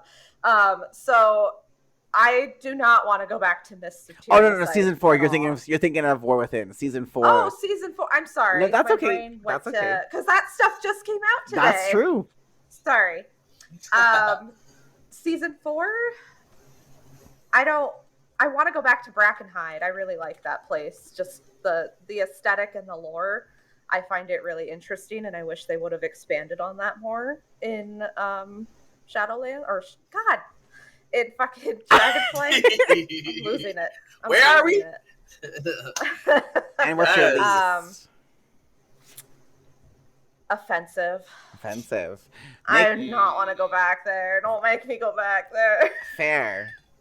Mickey, where do you want to go and where do you want to not go? I also am really excited to get back into the juicy pulls of Brackenhide Hollow. So much AoE to pat on. Absolutely fun. I love it. And I am a #1 certified Azure Vault hater. Fuck that place. Burn it. Delete it from the game. Thank you. Fair. So much. Fair and valid. Kat, I don't know if you That's played it. Season 1 or Season 2 before. But... I played Season 1 very, very shortly. And I did them all leveling, of course, but I have no idea, like, how this is, like, purely based on, like, aesthetics, because I don't know, like, the difficulty levels of higher keys. I fucking hate Alderman. I've done Alderman in every version of World of Warcraft. I'm so sick of that place. That's fair. Yeah. It's and rough. then I also never survive Halls of Infusion on that one boss that, like, the balls come out. I don't know how you do that. Fair. Kind of like one-shot me for sure. I like Algathar Academy. I like the little buff you get at the start. Cute. It's not like that difficult. You're outside as a druid, like you get to do like outside druidy things. So like travel form. I'm not a hater. Yeah. I am not Nice. looking How about you, forward. Sally? Academy. Get Academy away from me. I hate. Really? Oh my God. That first boss as a holy priest trying, because you can't. Oh, the trees. And you don't get a ton of time to like Oh, cast, gosh, so I'm adding more constantly to it. moving. I hate it. I hate it. I hate it. Yeah. But I actually quite like AV. Of course you do. Yep. I like it aesthetically. It's hard. It's very hard, but I think I like that one because aesthetically I like how it looks the most. It's pretty. Yeah, Sinterghost It is pretty. cool. Mhm. Yeah, I love her. So at least if I'm going to be miserable, I can at least be pretty while I'm miserable. That's fair. That's fair. Next question is to Kat. What are you most excited for, Druid-wise, in the War Within? Oh, I haven't had enough like spoilers, so I actually don't know what's going to be changing, to be honest. I just really like being a druid because I get to be a cat, and sometimes when I'm mad, I can be a bear. That's it. That's simple. Fair and valid. So real. For all of us, if you had to play one class for the rest of WoW, what class would it be? Mickey. I'm going to be a Shadow Priest for life. As you can see right here, we have my lovely icon, NB, the gender bendy. I mean, mind bendy. Kate? Yes, Shadow Priest. Do you even need to ask? No, you're a survival hunter. Survival hunter, never changing. Kat? This might come as a shock. I don't know if I am going to like main my feral druid for the first season of War Within, just because it's just so difficult to like pug keys as one. So I might main my demon hunter for that kind of content and play the druid for like cozy like rep rewards and stuff like that kind of content. If this changes your mind, You never have to pug. We're always here. We're Right, always true. ready. Mm-hmm. Yeah, True. true. I've always go back between Holy Priest and Resto Druid. There was a stint I was a Resto Shaman. But I made the decision this tier, actually, that I get the most fun healing all the time. I can tank, I can play DPS, but healing is my jam. And although Holy Priest is always hit or miss where you're going to sit, and she's rarely meta, I think I'm a Holy Priest girl the most. And I'm okay with that. I like being my gnome. I like that if I want to change from gnome, I can be any race in the game. And I really like how Holy feels to play. It's just so smooth. Like, always has been. I love hearing Kate's voice during keys. So it's not a question, it's a statement. There you go, Kate. Oh, thank you. Period. What's the best class in WoW, and why is it a warlock? Well, you have no warlock enthusiasts here. Because warlock mains will cry on Twitter until it is the best. Oh. Yeah, they always gotta be meta. If it's not number one, we're going to hear about it. Okay, that's why. Nikki Mirage, what are you maining Yes, in God. season 4? Season 4, I am going to return with my AOTC guild to Shadow Priest. I did Havoc this tier. I'm going to be doing Shadow Priest for all of my pushing. We're aiming higher IO than we've ever gotten before. And if you want to follow that journey, go onto my channels, check it out. I started a Mythic Plus key group, actually. We're called the Rainbow Parses because our damage profile is all over the place. Sometimes we're gray, sometimes we're purple and pink. So if you want to see us, check us out. We're going to be streaming, I think, Thursdays and Sundays, our keys starting next week. So yeah, That's exciting. Yeah, I'm really excited. We're aiming for top 25. All of us being top 25 on the server for our specs. That's awesome. That's a good goal. Yeah. Are we gonna see more Kate streams?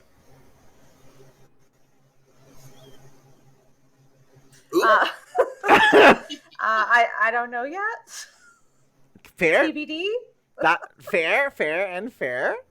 I'm scrolling. Which Dragonflight raid boss do you like and do you hate for all of us? Oh. Go ahead, Can I go Kate. first? Yes. Okay, so this might be an unpopular opinion, but I absolutely love the Razageth fight on Heroic, just to be clear. I saw it on Mythic, and that looked absolutely ass.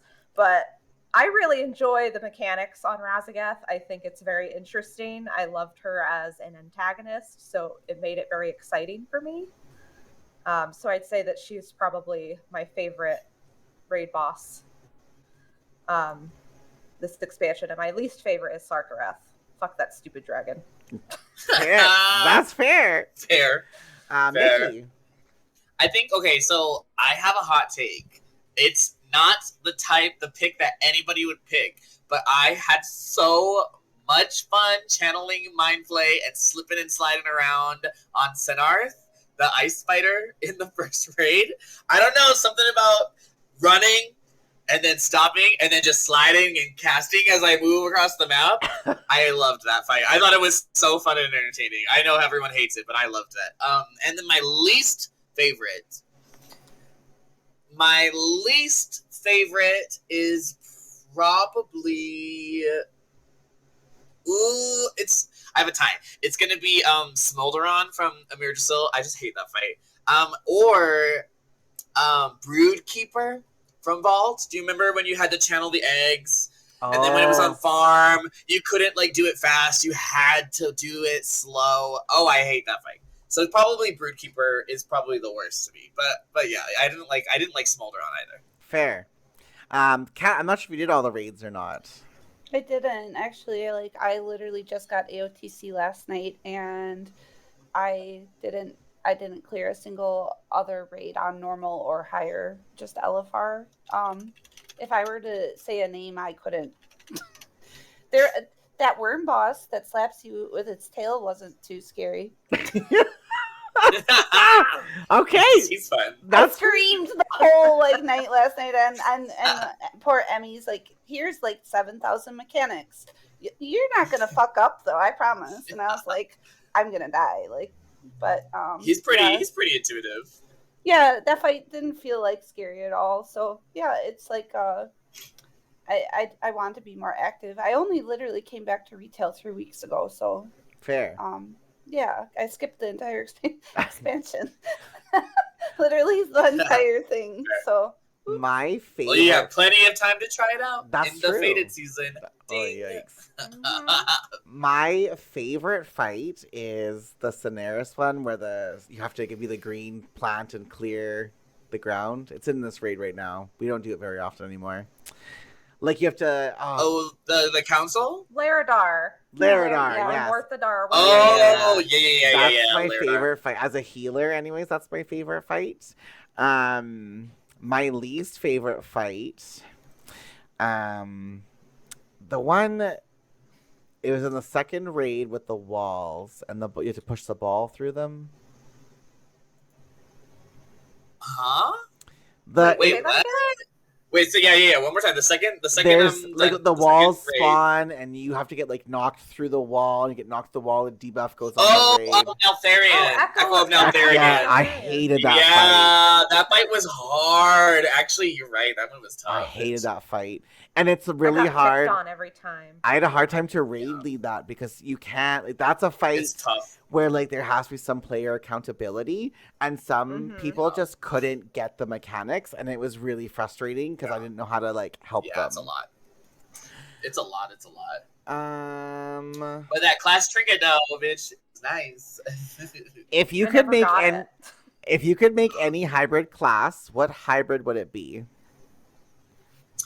I would love to be able to do a couple little roguey things and have like a dagger, and like because I love like equipping my Shadow Priest with the dagger, and so if I could actually use it in combat and like do a little melee combo and then dash back out and then do like shadowy things, put some dots on and then like slice them up, that would be so cool to me. Okay. I'm gonna like totally not remember the name of this, but I was really hoping that they would come out during BFA where like they channel water and stuff. I don't judge me. I can't. Oh, like think Tide of the name Sage? right now. Yes. Yeah. I was really hoping something like that would be incorporated into the game because it would have been perfect for them to add that in BFA, and I would have loved to try playing it. Fair. Yeah, that'd be cool. Cat? So I had two ideas, but they kind of fixed or like made one. I always thought a chronomancer, like a time mage, would have been really cool. I think they kind of gave that to evokers with some of the like spells that they have, like the rewind time or whatever some of those are. But I always thought it would be like super cool to have like a straight up like yellow dragon vibe, like chromey kind of class where it's just all time stuff and whatever. I don't know how that would work though in a raid. The other one was based off of a class from Soder. It was called Operative, and they were a combo point healer. So kind of similar maybe to how like Mistweaver works, but they would do physical damage and create combo points and shoot you with their gun when you had full combos to heal the person up, and they were really fun. They could stealth as well. Maybe that's how Feral is, but it was like a humanoid, not like an animal. So that was a really cool class, and I would like to see something like that in WoW as well. Fair. I would like to see the shadow spec of priest or a warlock spec be able to heal, where they have to like go to the darkness in order to heal people, and like they kind of do it a little bit with disc, but not to the. I want it like a full dark healer. Maybe the new hero tree for disc is that girl. Oh, there we go. It's then. that girl. So you know. I think it would be it's cool, really to like sacrifice your own health or your own mana to heal somebody back. But like, you get a return. Like you sacrifice something, but you get something That's back. cool. Yeah. Like that's kind blood of magic. Absolutely. Actually, that's kind of the vibe Yeah. I'm getting. I love I'm so sad that they got rid of like the Light of the Martyr build with Holy Paladin. I loved doing that. Just like blasting your own health and like chunking out giant heals to people. That was so fun. Fair. Next question. What server and faction do you all play? I can go first. I play on Storm Rage. I'm Alliance on retail, and on Kata or Wrath, I'm on Peggle, and I'm Alliance there as well. We're a Proudmoore baby over here, and I play as Horde. I'm on Lightbringer on Alliance, on retail, and on Season of Discovery, I'm on Crusader Strike. I am Storm Rage Alliance on retail, and I'll play the other versions of the games. Fair. If you could give your main class a new weapon type to use, what would it be? Also, please say your main class. I have a really good answer for this one. Okay, go. I You would go first. I would absolutely love Priest to get a bow and arrow like Cupid. And I would love that to be the heal where you can like shoot arrows to heal people. Oh my god. Wait, why are we literally twins, girl? Because I was thinking the same thing. Yes! But I'm a nerd though, so I was thinking like Kagome from Inuyasha, like a Japanese priest. They have a bow and like they do like spell. Yeah, I'm a nerd, but that's what I was thinking. Yes. Bows and priests, they work together. They do. Yeah, it's like a thing. When you get me, they see me. They see those like 25-year-old anime references, bitch. We're going. Kate or Kat? I really loved the artifact weapon Feral Druid's got. I'm a Feral main. I would love to dual wield daggers. That seems so Druid, like Feral, right? Like the double fangs. Like I know we can already use a single dagger, but you need it with a offhand or whatever. I would love to have the dual wield, even if it's just like it didn't give you any stats or something like that. Fair. Dual wield like Rexar can. Ooh. Why could he dual wield? He's a survival hunter. So real. Hello?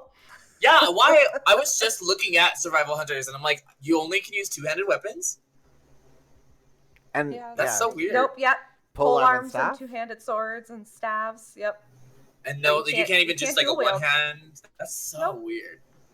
So weird. Wild. Well, okay, so that is the end now. Oh my god, chat, thank you so much for your questions. They were lots of fun. I appreciated those. And again, thank you so much to our gorgeous roundtable guests. I've shouted them all out. They're all in my title. Go follow them. Kate, we're going to see a stream for the end of the year, guaranteed. She told me. And I will be working on putting all this on YouTube, and I will have all of their information as well to make sure you're following them on their socials. So Kat, Mickey, and Kate, if you have YouTube stuff too, send me a DM with all your links, and I'll put them all in the description. But thank you all so much for joining me this evening. Cool. It was so much fun. Thank you. Thanks for the invite. Thank you. It was so much fun. It was so much fun. Have a wonderful rest of your night. Thank you guys. Bye. Bye.